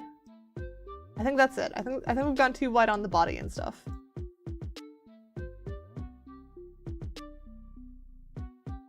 It's like if we grab there, grab there.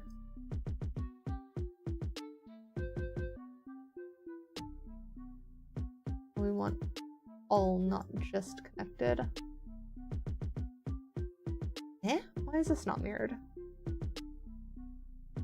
Mesh. App symmetry should be right there. There we go.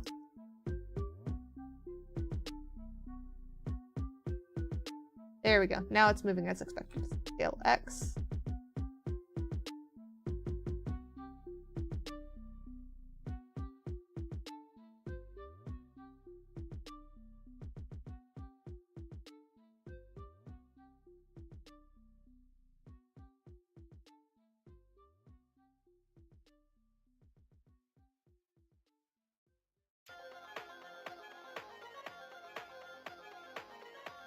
And complete there.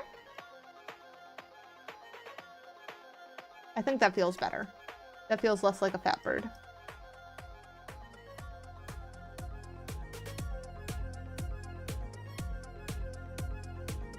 That down a bit. Yeah, that looks accurate. I do think we probably also need to make these wings feel a little bit longer, and I don't know what's going on with back here a bit. That might take a little bit of tweaking. Start with just wing longer. See what we can do there. I think this basically needs to be smoothed out a bit and scaled back up.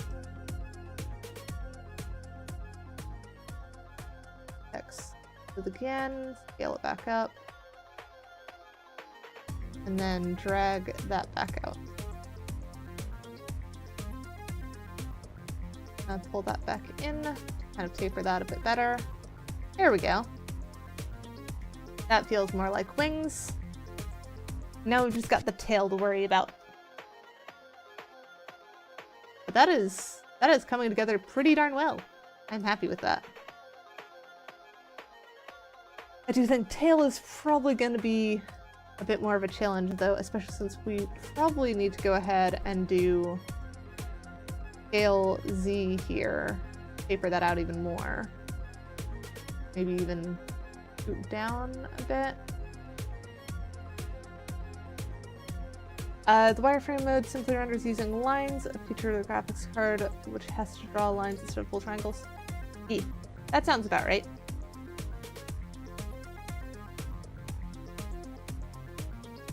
Even hug that one down a bit. There we go.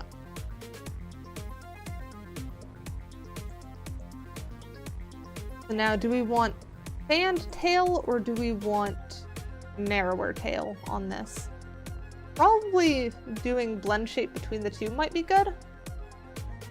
So that's extra work that has not been allotted. So we'll probably pick one and then see if we have time.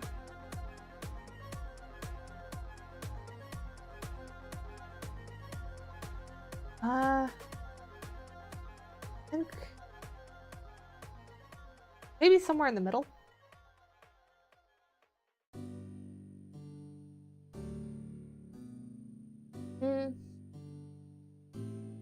That would make sense, but I have no idea.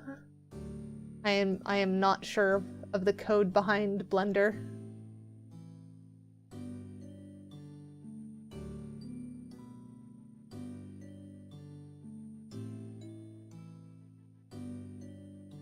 I think usually I'm trying to find a good picture of one that's kind of resting, but from a slightly aerial view. Most people seem to do like perfect side profile of them, it looks like.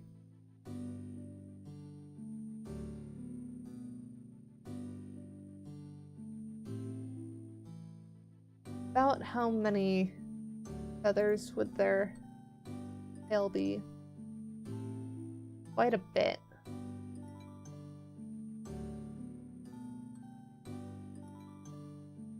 I think we'll do probably simplify it down to 6, maybe? Do like 6 rectangles, essentially. That should give us fair enough control, I think.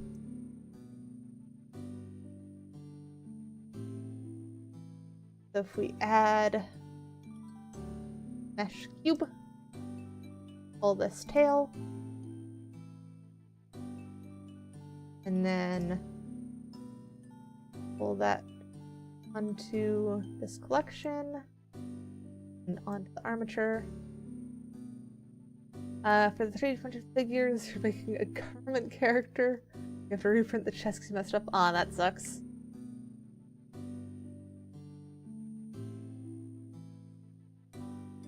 So, C, scale that down. Scale X, that narrower. That up, put over, scale down. What's too big? There, that happens.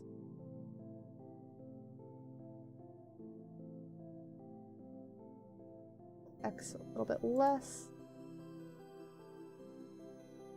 And then if we do face, extrude there, scale that down, that should let us taper that. Might even want to do a second. There we go. Probably about the shape we're looking for. Could even do one more cut there. Grab this side, scale that down, get kind of more of a smooth shape expected. Drag that across there. There we go. That's probably about the shape we're looking for.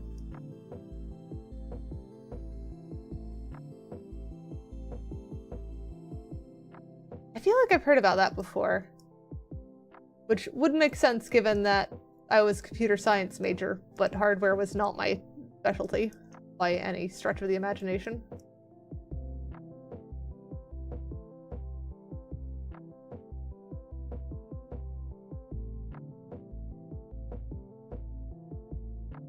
Pull that X. That there. 8.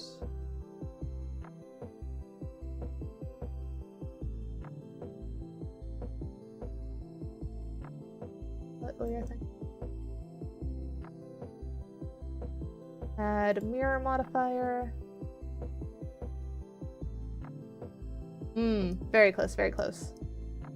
I don't even think we need 6. 4 might be enough here. That there. Yeah, because that looks like reasonable bird tail. That looks pretty close to a Killdeer's. Or just cartoon style, I think that'll work. I think we probably want to do tilt down a little bit more. There we go.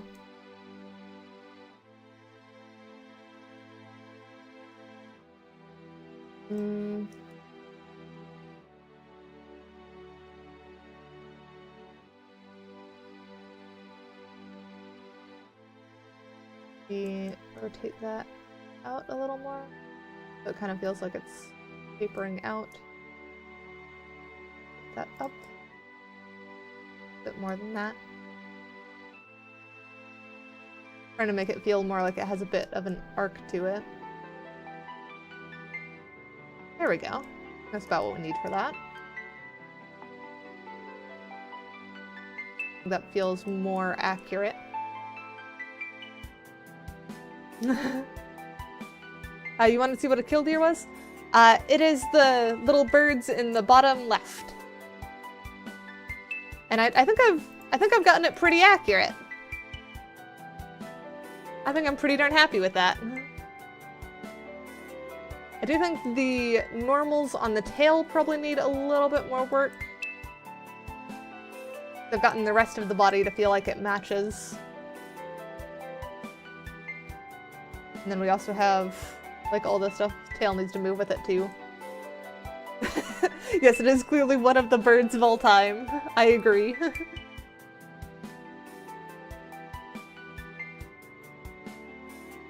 Pose mode. Add. We'll apply the mirror modifier. I think I'm happy with that. Face, shade smooth. That should help a little bit with that. And then if we do armature, drag in that armature there, and then add a data transfer from body. Let's try doing the custom normals from nearest face interpolated. Is that gonna work? Enable auto smooth and data properties. I had not. There we go. Okay. So maybe not nearest face interpolated. Yeah, I think that's not quite gonna work.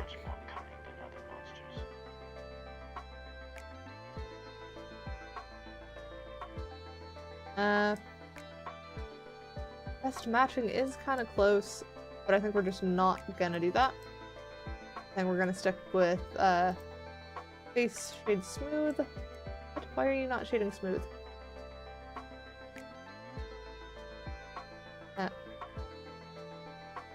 Mesh, normals, reset vectors, edge, clear sharp. There we go.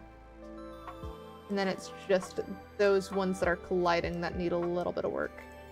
So if we grab this one, scoot up a smidge. There we go. That's better. And then grab that one too. Scoot both of those up a smidge. Maybe even rotate it that way a bit. There we go. That's more what we expect.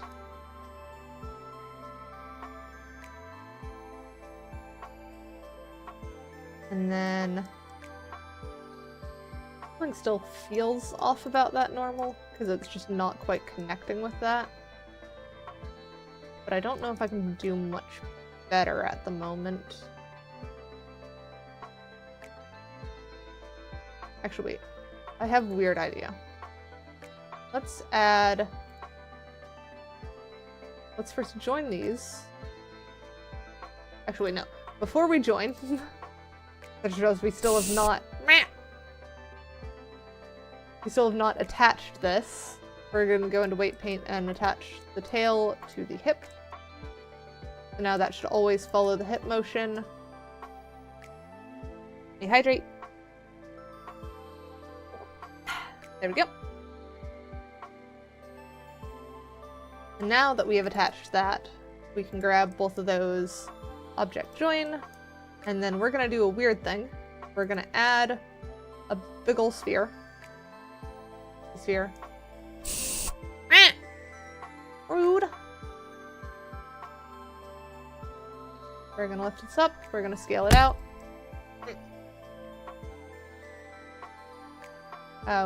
We're going to subdivide this. Subdivide. Ooh, head pat. I like head pat. Okay. Yeah, hydrate. Because I was trying to do something.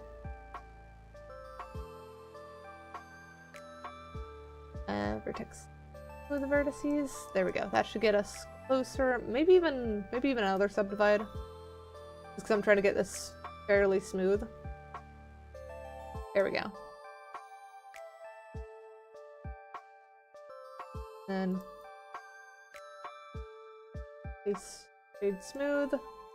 And then now we just have sphere. So if we grab I think let's actually join body to head as well. Join everything. Join. Might go poorly, but we'll see. Data transfer, select the sphere now. Do face corner data, custom normals, nearest face interpolated.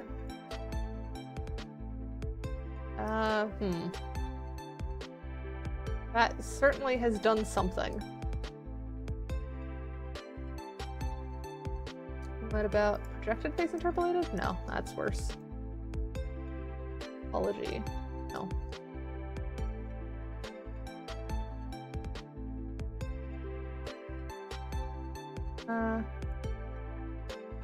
We'll stick with nearest face interpolated. And then now if we go into edit mode, select tongue, mesh, normals, reset vector on that.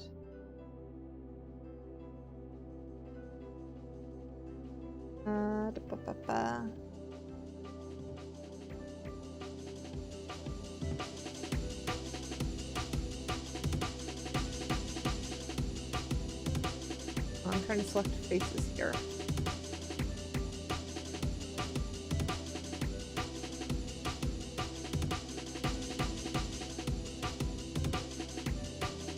Normals.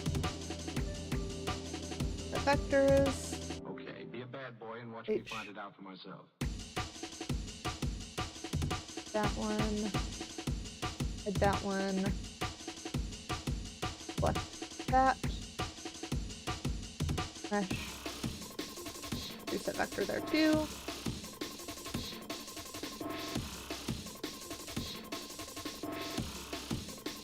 Then select these guys. Mesh, normals, vectors. Why are you? We're just gonna delete that sphere now. There we go. So it was casting some weird shadows, I guess. Oh, wait, no. It wasn't casting weird shadows. I just didn't apply the darn thing, did I? Alright, yeah, we're gonna We're going to apply those, and now we're going to delete the sphere and clean up this stuff.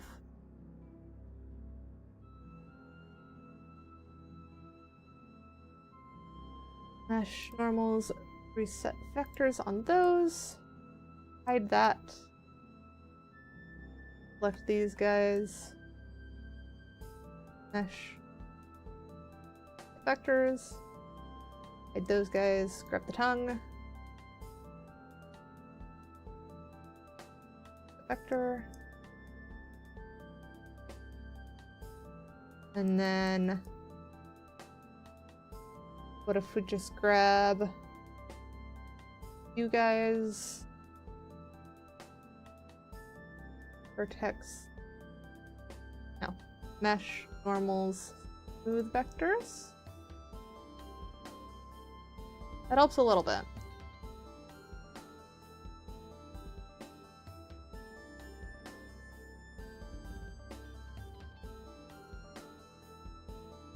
I think we'll also want to reset the vectors on the legs.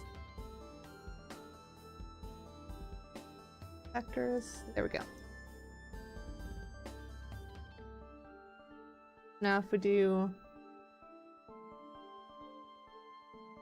Oh, nope, not render. Please no lag. Cap.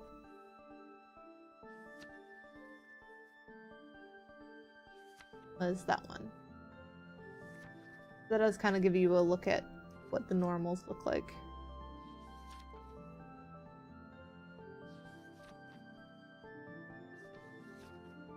I think that's alright. It's a little bit weird, but stuff joins as it should. That'll help lighting be smooth and stuff. I think the eyes are a little bit wonky here. Mesh, normals, smooth vectors on these. We did that a couple times.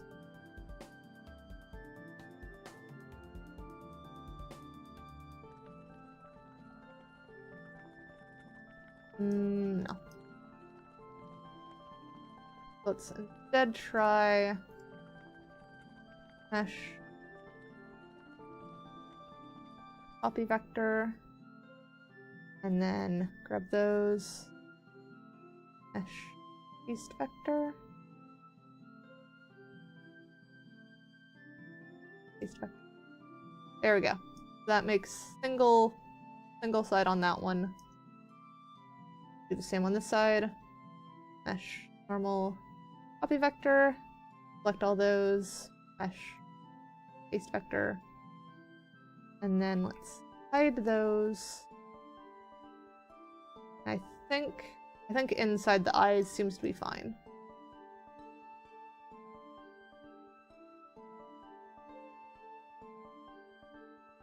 So I think normal-wise, that seems to be a-okay.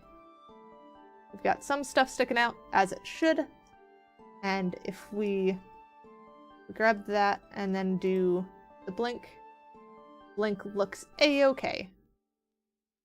And we even have mouth smile and stuff that still functions as it should. Alright, so that has worked remarkably well. We still have an hour. So what do we want to do? Because this definitely does feel like a pretty darn good setup for what we've got. Burb does burb things.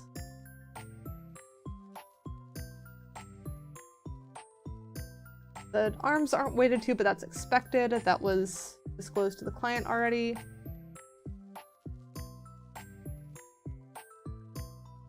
Legs will do a little bit of weirdness moving to the side, but I think that's fine. You have hammer? Why do you have hammer? Why do you need hammer? I don't know. Oh, we could work on the UVs, because we will need those for when we're doing the texturing. So doing those now will save us time in the long run.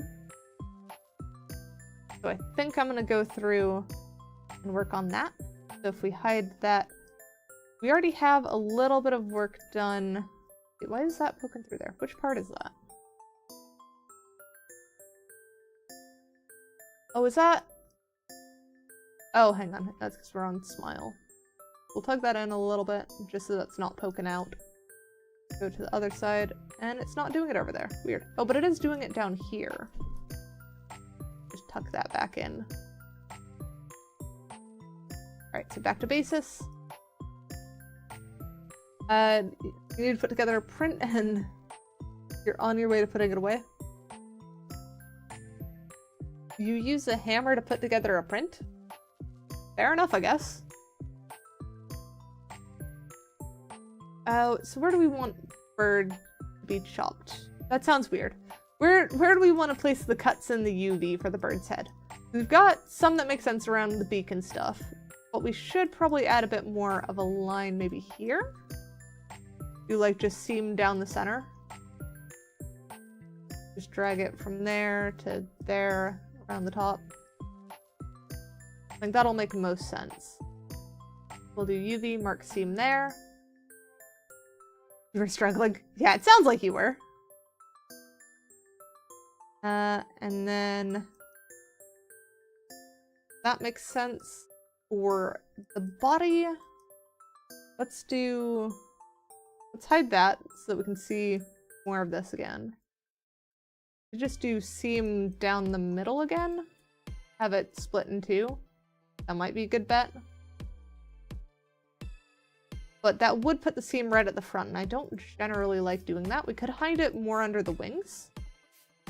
I think that's a good bet. Let's do it there. Edge, mark, seam.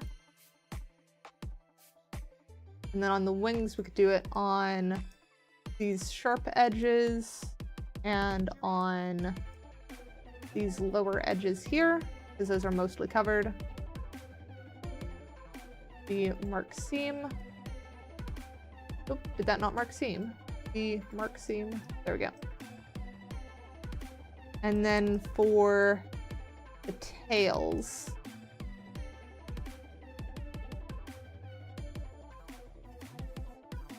I think let's do there. Gotta do edge select on this. There to there. Wrap that there.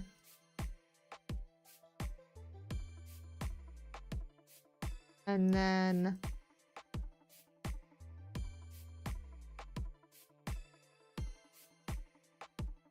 there. Probably be fine. Or no, let's do reverse of select all of those, and then do face select. There we go. Swap to edge select. And now we select each of these edges.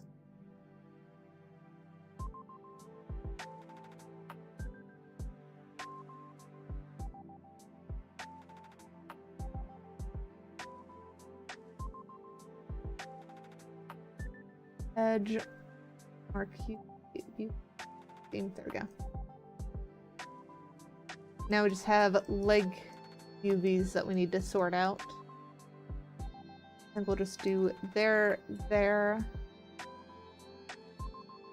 You're back to normal, Lemonade. Fair enough.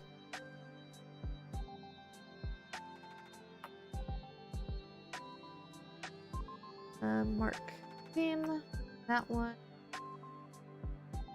And then I think we'll do loop around these edges. The bottom of the feet are their own texture.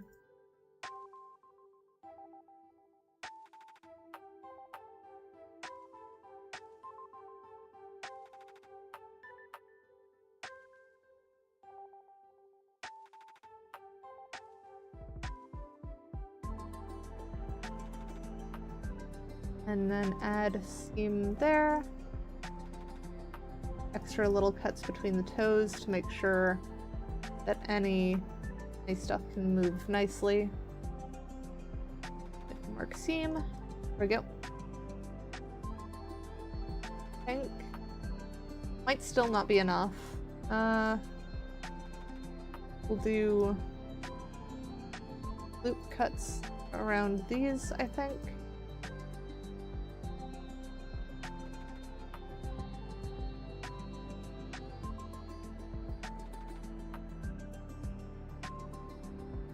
Mark seam there. I get those ones as well. We'll just redo those ones. UV mark seam. So now that toe should be one, that toe should be one, that toe should be one.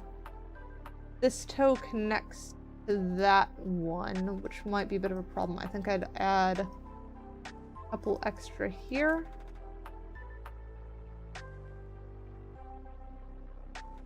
Get rid of this seam here.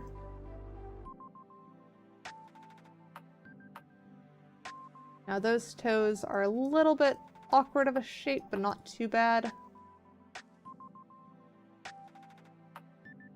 Gonna be some deforming around here, but I think that's fine. ChatGPT is interesting documentation to say the least. And yeah, I know back when I was in college, Stack Overflow was honestly a lot better than textbooks. Because there were just so many random problems that you hit.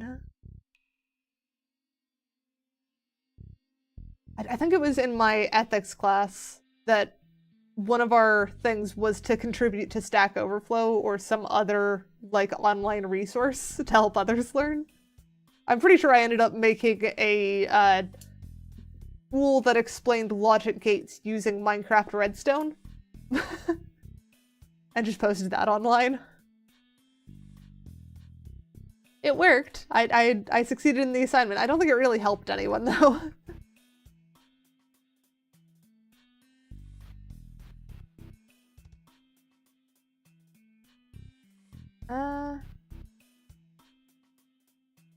Definitely got some weird sizing on this, I think.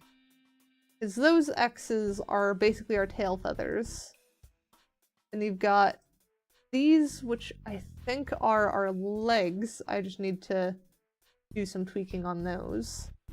Because I don't think we're ever gonna need this upper face here. So we're just gonna get rid of that face entirely. It's messing with the UVs and it's causing trouble. There we go. Unwrap again. Yeah, so now our legs make a whole lot more sense. They're tubes. And then there's one foot. What is this? I think that's part of the beak. That's the inside of the beak. That's another part of the beak. I don't know what this one is. What are you? Yeah, it's better to use it to understand than to just rely on its code.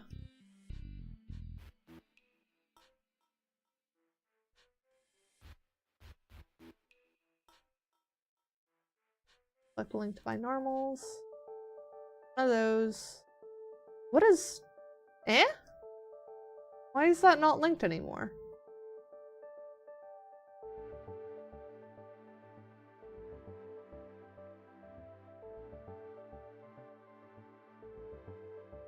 How did those normals flip around? Mesh, normals, calculate outside. Right, now I need to fix again. Mesh, normals, copy vector, select all that. Paste vector, copy vector.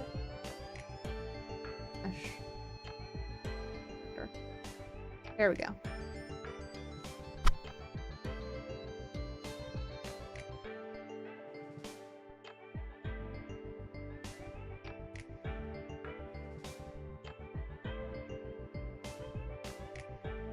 Where is that one random thing we were trying to find though?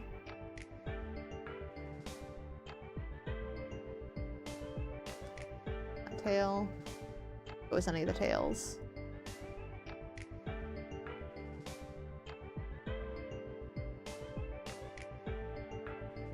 Is it like part of the tongue or something?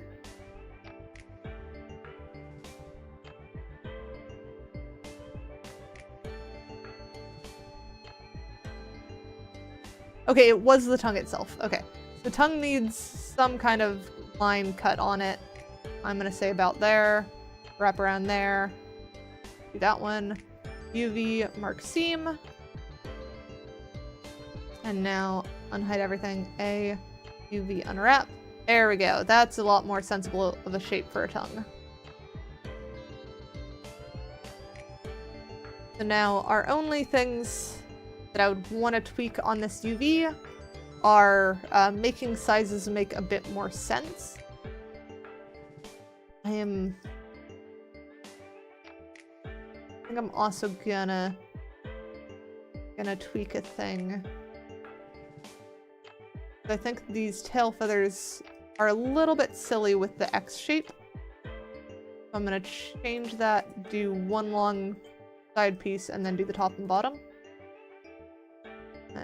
Edge mark seam.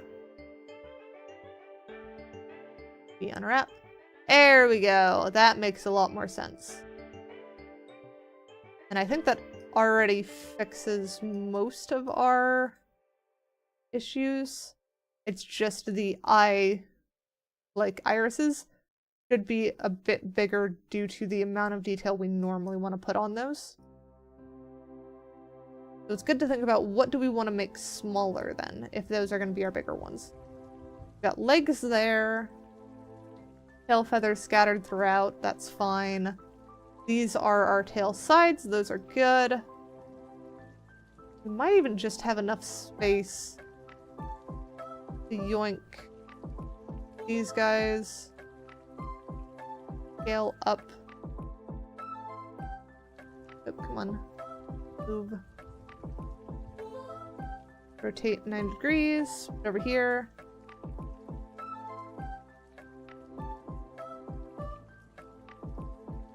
I think that's a lot better for those.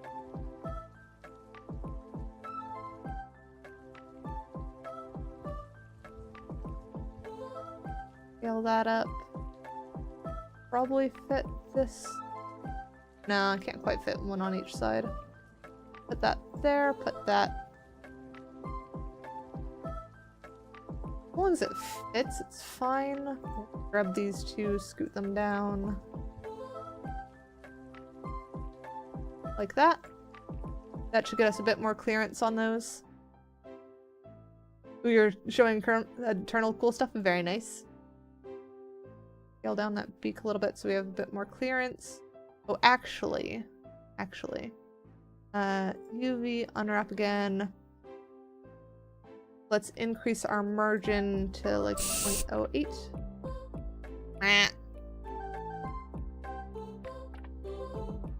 There we go, hydrated. And do not eat uranium. You should not eat uranium at all.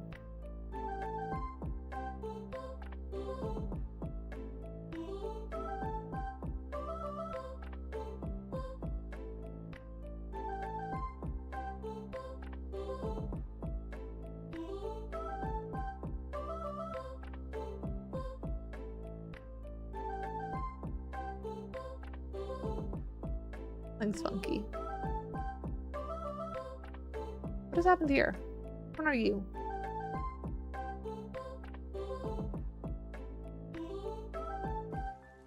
Oh, that's side of the face. Okay, that's fine, I think.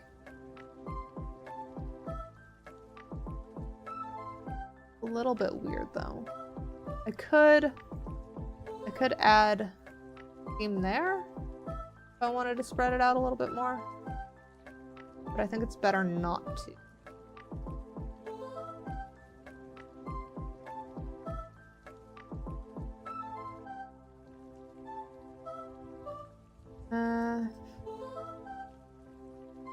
Alright, how do I want to adjust this to accommodate larger eyes this time? That kind of works. Or I could Squeeze them as big as I can over here.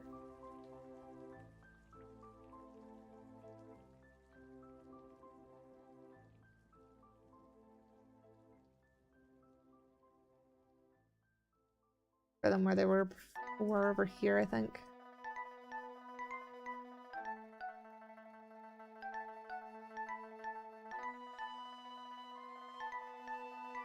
There we go. That should still give reasonable clearance while keeping everything pretty tightly packed on one.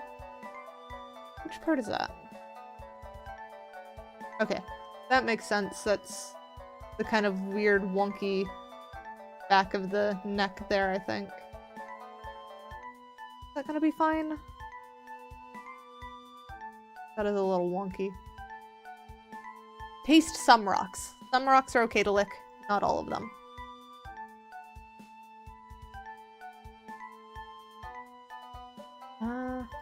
Normal. Let's look at angle-based. I think angle-based was slightly better.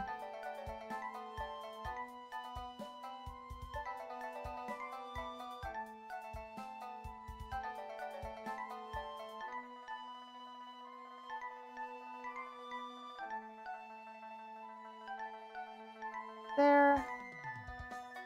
That one. Grab its pair.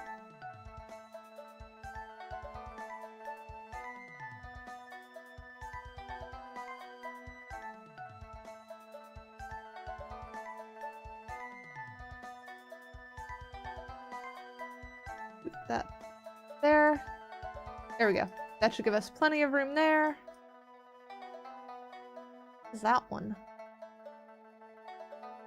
What other circle did we have in here? Was that the eye whites? That is the eye whites. Okay, that's fine. Ooh, very nice. I hope your government character came out good.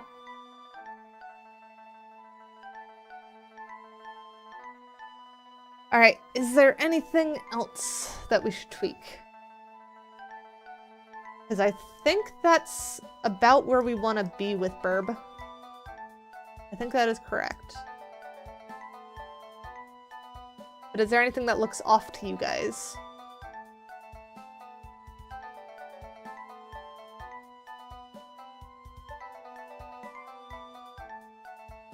We'll do head bob.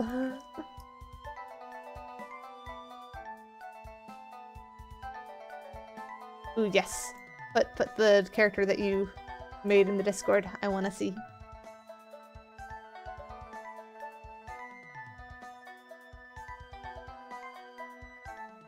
There is a bit of weight painting weirdness going on there, I think. It's not too bad though. I think we could probably do better though. Pose mode. Here. Essentially, I want to join this so that we just don't even have that. Would be the ideal way of doing it. So I realized that if I change that, I'm gonna have to change the UVs again, but I think I'm fine with that.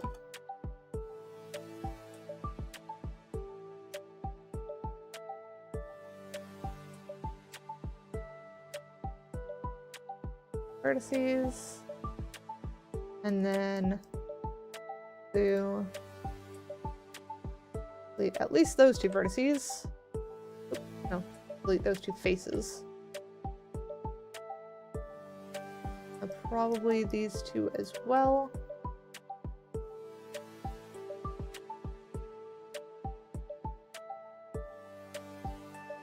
Center. Center. Now how to join the rest of these in a way that makes some semblance of sense. I think these two need to also go away.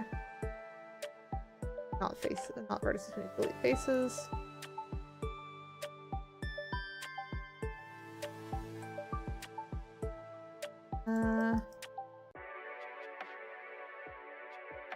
Got one for each now.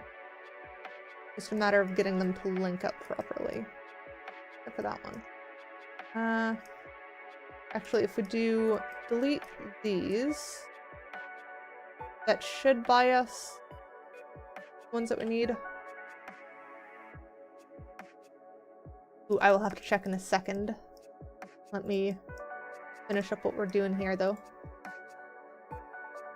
There at center.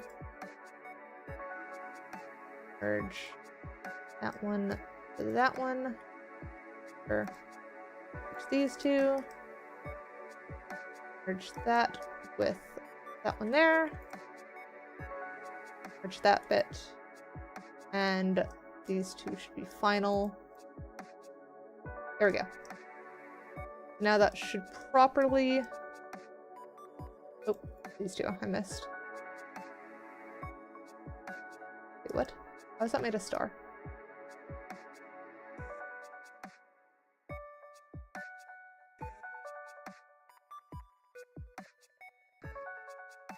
Oh, I guess it made a star on the other side too.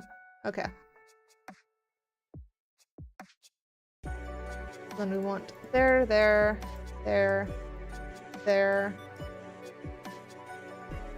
do there, there, there, there for UV.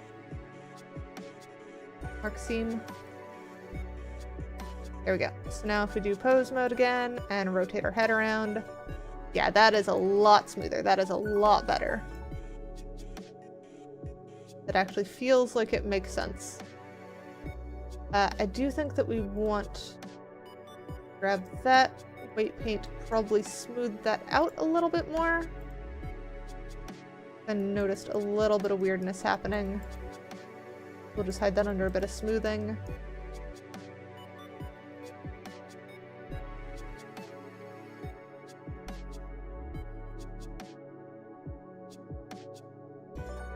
There we go, that seems to make sense. That moves and makes sense. Let's try the side to side. Yep, that all works.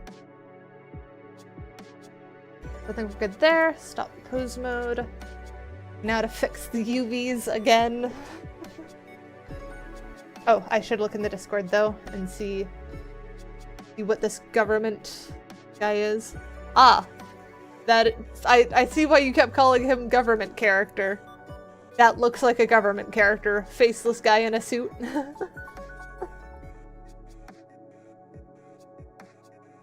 And I will say that would fit in art tag, I believe. Because it is something that you have made. You've built and assembled him, and he is a sculpture.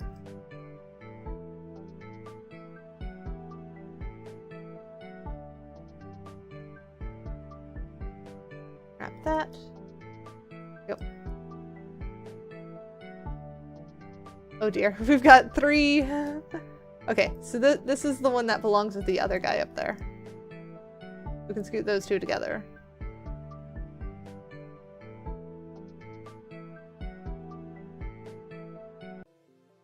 Let's start with these two. Rotate 90 degrees, scale up.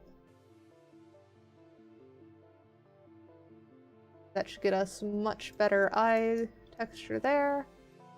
These two, maybe those ones go down here? That probably has enough room. That has enough room.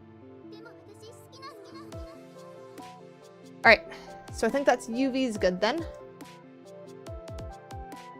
Also realized that I don't think I've saved much during this entire stream. That would have been bad. Luckily I've saved.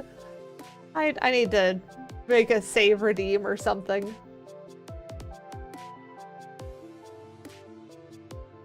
Oh, that is very cool, Blunder. Also, we have a showcase section in our Discord, and one of the things that you can showcase is game stuff. You may want to post examples of what you're working on in there so that everyone can tell you how cool you are. And your figures lure the place that he works as part of the government. That makes sense. He definitely looks like that.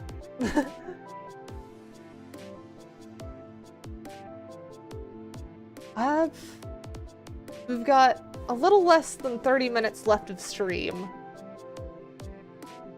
I'm not quite sure what I want to work on now.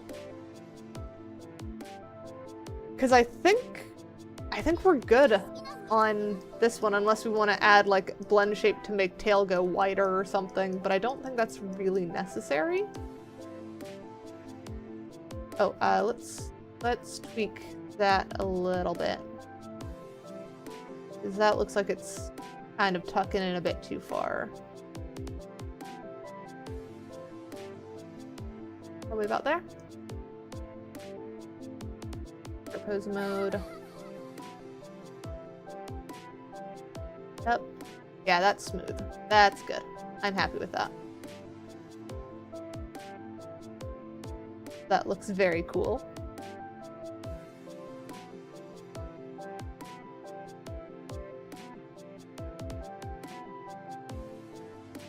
We've got pretty good blend shapes. We could add a couple more if we wanted. I don't know if we need to.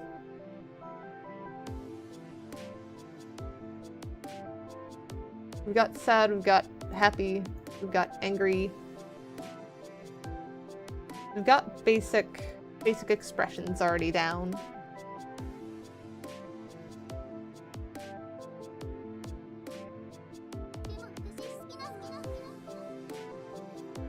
Oh, wasn't there...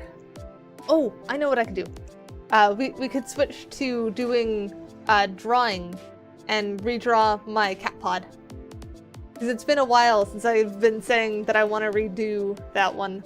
Because the one that I have currently is basically a stock image of a Tide Pod that just has my face on it. So I think it'd be funny to actually give it a proper redraw. Yeah, that one. What do you guys think about that? So I think that would be pretty funny. Let me pull up my Krita. And then make sure that I don't have too many other extra stuff open.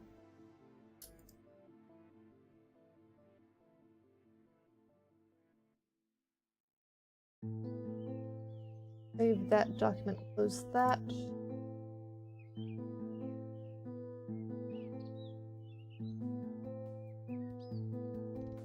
We'll do 500 by 500 probably.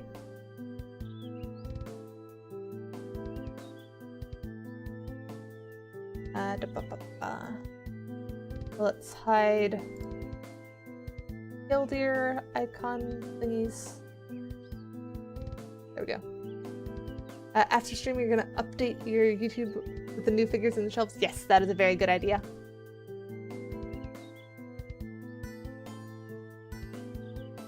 And then let's swap to Krita. There we go. And then let me even drag in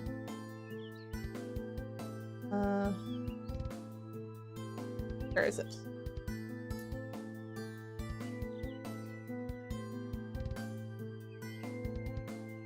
Should have we'll just pull it up here. There it is, new layer. There we go. There is the reference of current cat pod. So that's what we're gonna try and redo now. I just realized how much of a full circle things have gone on my avatar. Because those eyes are V2. The eyes and ears were yoinked from V2. If you look at my eyelashes, they are near exact again. And those were two completely independently modeled setup. It's just me going, this is what my eyes look like. and this is where I have settled. I have settled back close to V2 again. That's a little crazy in my opinion. It's gonna be your first long-form video. There's too much of it in 3 minutes. That's fair, that's fair. It might perform a bit differently then. shorts tend to come up in the feed a lot easier, so you'll get a lot more views on them, but the views count for less, if that makes sense. Hydrating. There we go. Now then, where is my tablet? I don't know. Yeah, I'm dropping the fidget toy that I had on my desk.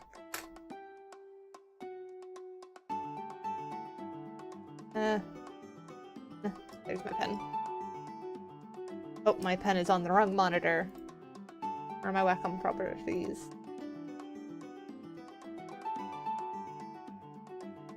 There we go. Other monitor.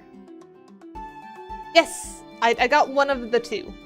I got the fidget rings is the one that arrived first. And I have been fidgeting with them since the moment I got them. They are just the right amount of variety. I've been trying not to fidget with them on stream though, because they clicky. They magnets.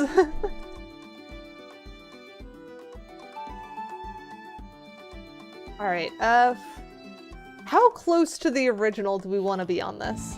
Because I could just trace over for reference on it, and then match the expression to be a bit more cuter and stuff. I think I'm gonna do kind of trace over one. Because I like how that one looks, and I want to keep the silhouette of it.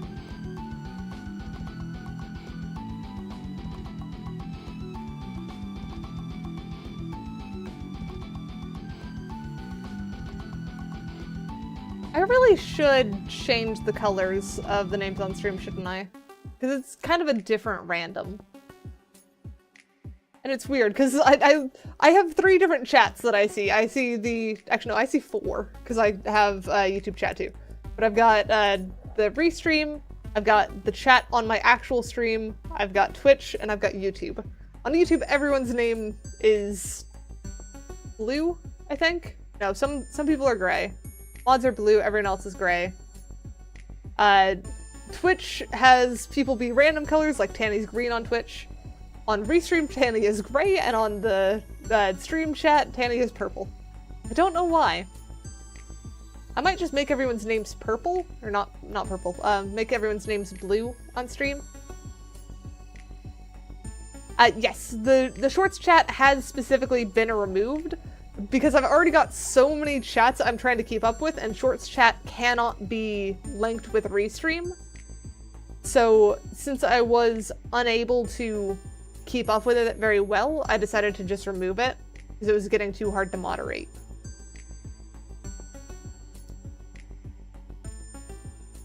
Ah, do you too, Hanny? Yes, Eternal is red.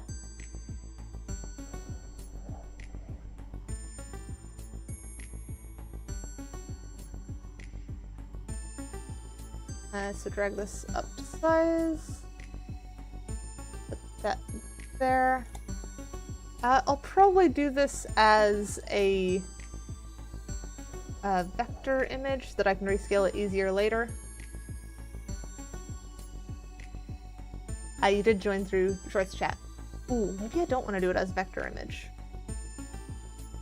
Because vector image is hard to paint on. And what's up, Tanny?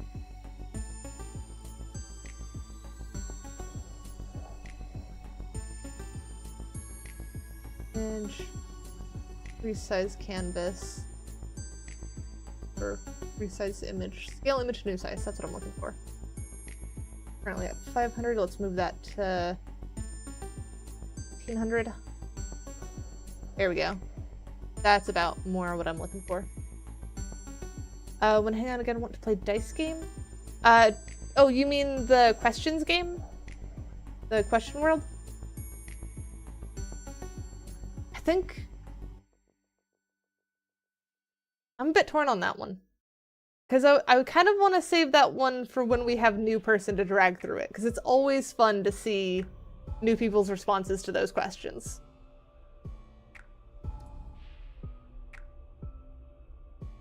I could make it an insane resolution and scale it down when needed. That is... It's not as helpful for things like emotes and stuff, because those need to be below a certain size. But if I export them as below that certain size, we should be fine.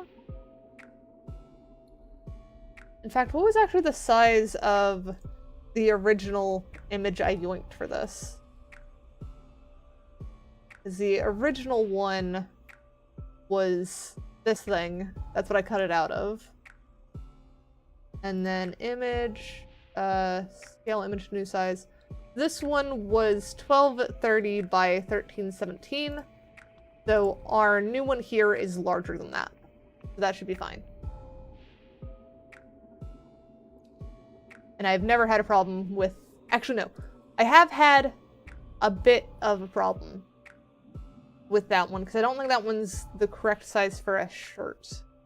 How big was the lobsters that we made? Because those came out very well on the shirt. So those would be a good shirt size. Those were this one. Open a new document. This might take a second. There we go. So this was proper scale for a shirt. Image, scale image to new size. Okay, so these were 100 and 800. So that's the size we're gonna deal with, I guess. I'm gonna put that in chat as well for anyone who is confused by the number I just said. Then image, scale to new size, put as that one. Give that a second to think. Yes, I did show you Fred. I don't know why the way that zoomed in on my eyes made me laugh. Oh, you were rolling for Fred. We're close to end of stream. I'll say 11's enough. Just because I pulled out the shirt with him, so he was already nearby, we'll say. There we go. There's Fred.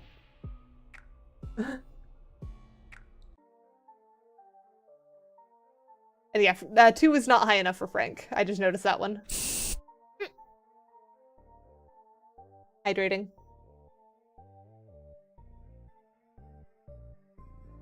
Oh, the other one I want to redo is I want to remake Yeet. Because we've not seen Yeet in some time. Because Yeet has not the best old design, and I need to make a better version of it.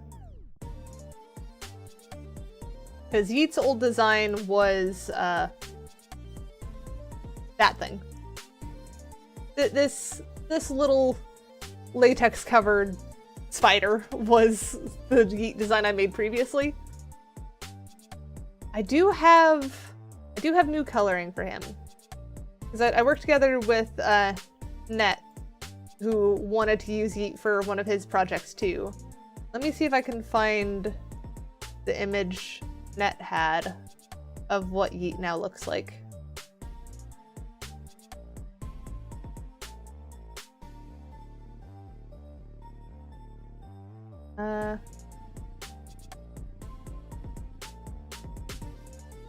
There we go. I think I can do it that way. So let me do add browser source.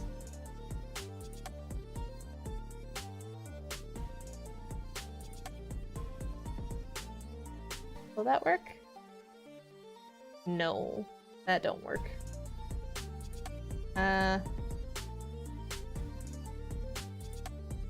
We're gonna save that image then. We'll remove that.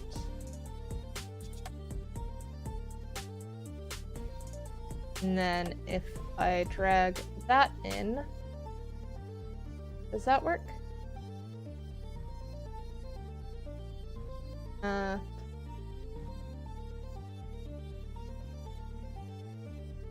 No, that don't work either. Weird. So I apparently can't import a GIF.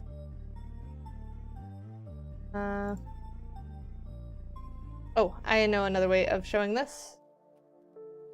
If I just open that. Photos. Here we go. And then change my window capture to that.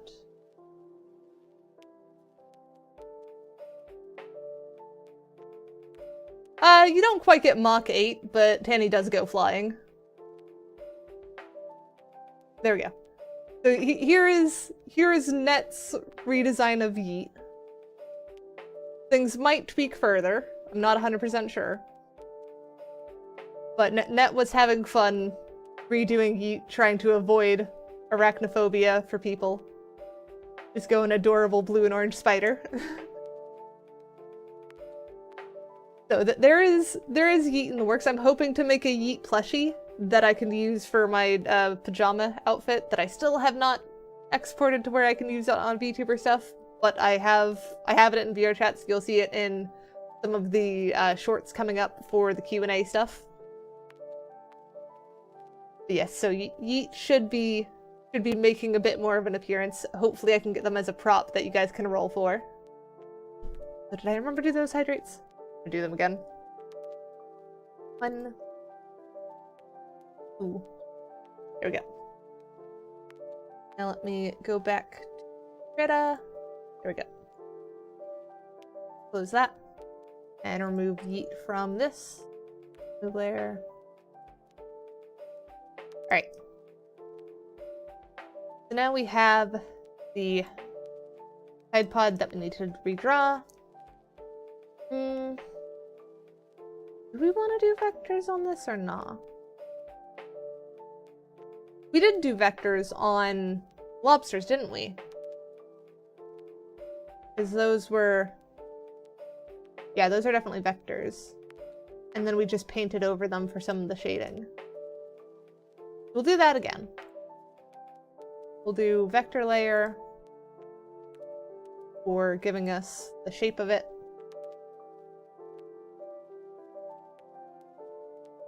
No, not the Minions villain.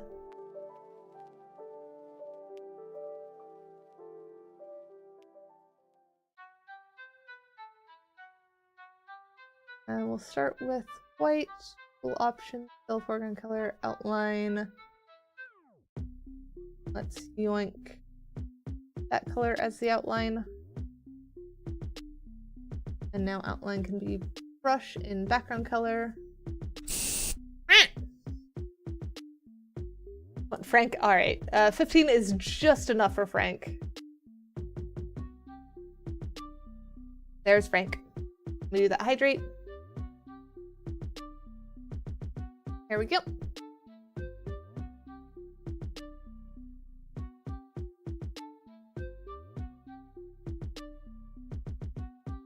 Drag that there. Gonna go under that blue one.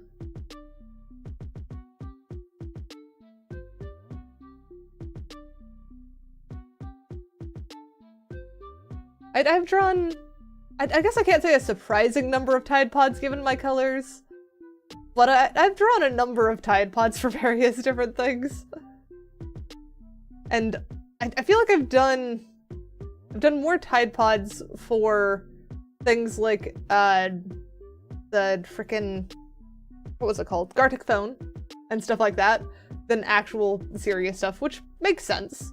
Tide Pods are just inherently funny item for me at this point.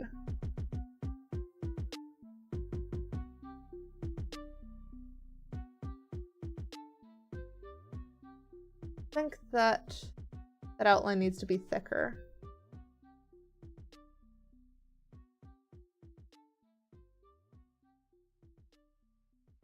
Put that at like 100.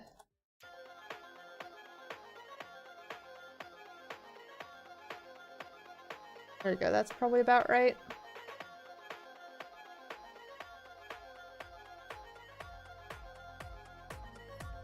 I turn down the opacity.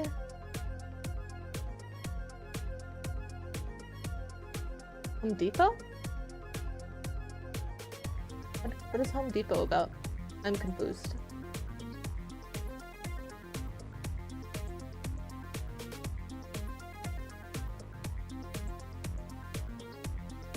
So I've realized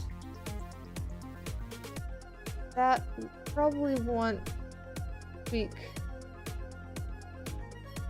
most of that entirely. Do tool options. Fill should be less saturated. Probably about there. And then the outline as well, a little bit less saturated, a little bit lighter. There we go, that looks more accurate. And then now we can do the actual, not what we want, one.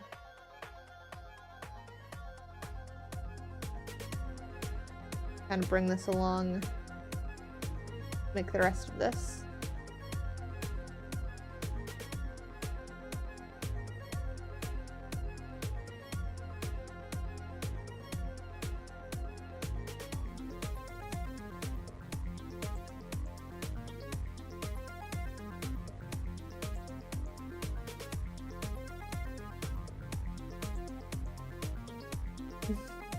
Why you mess up my hair?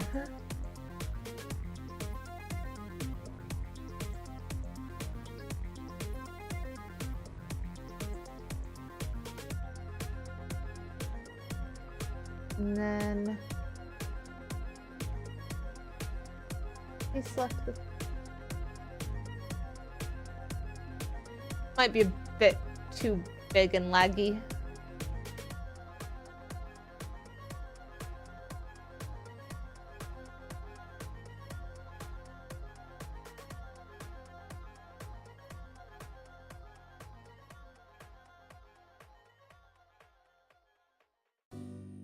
There we go.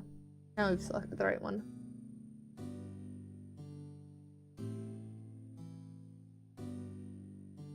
No, we want full opacity on that. I think the outline should be lower opacity though.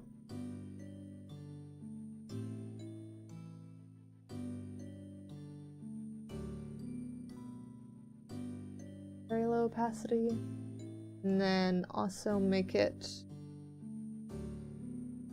maybe not 100, maybe 80.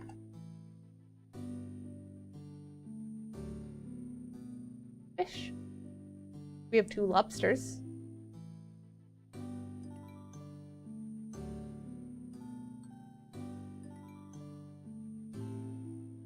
Ah, no, don't move that. I did a whoops. Where's the outline gone now? Why is the outline thickness 0.4? It should be 80.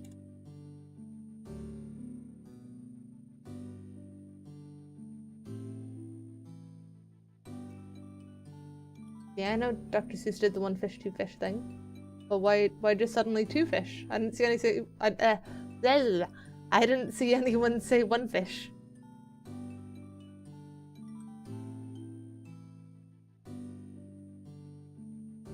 No, that should be 80 pixels, not 8. There we go.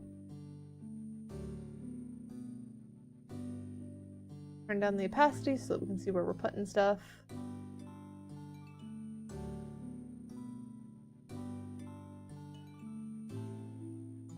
Do we want to make the Tide Pod colors my actual colors, or do we want to keep them the proper Tide Pod colors? Do we like the darker blue, or do we want that blue to be my blue? Is basically what I'm asking.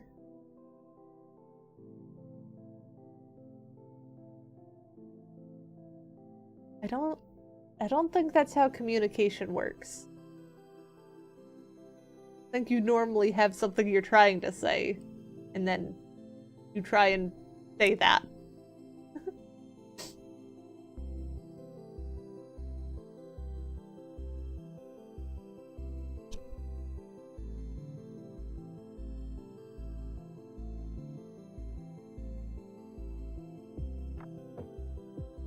Oh, it is 9. Well, I guess I'm not finishing this today then. Who knows when I'll feel compelled to finish this one, but I should probably save it before we head off. Otherwise, I will forget and it might get lost.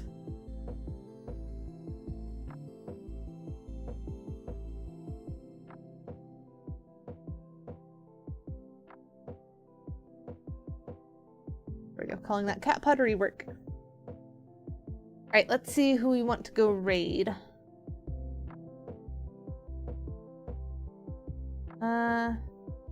There's definitely plenty of people doing art, there always is.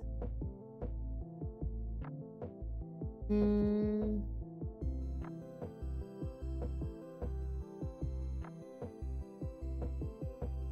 do we feel like watching?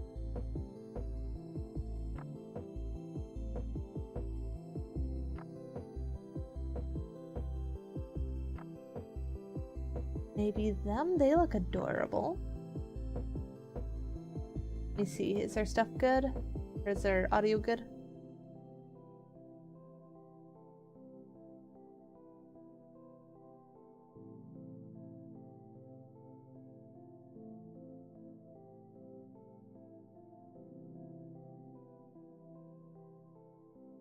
Alright.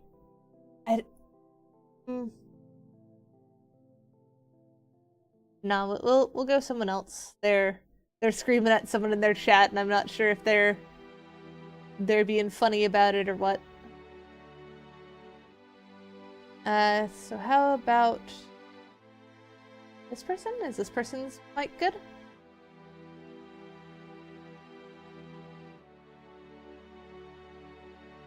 Are they gonna talk?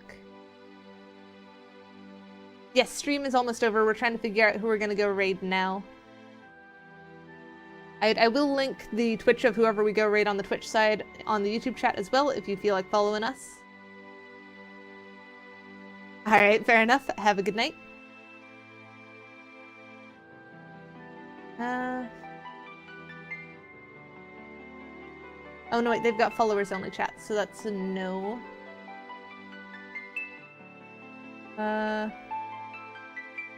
This person is not followers only chat.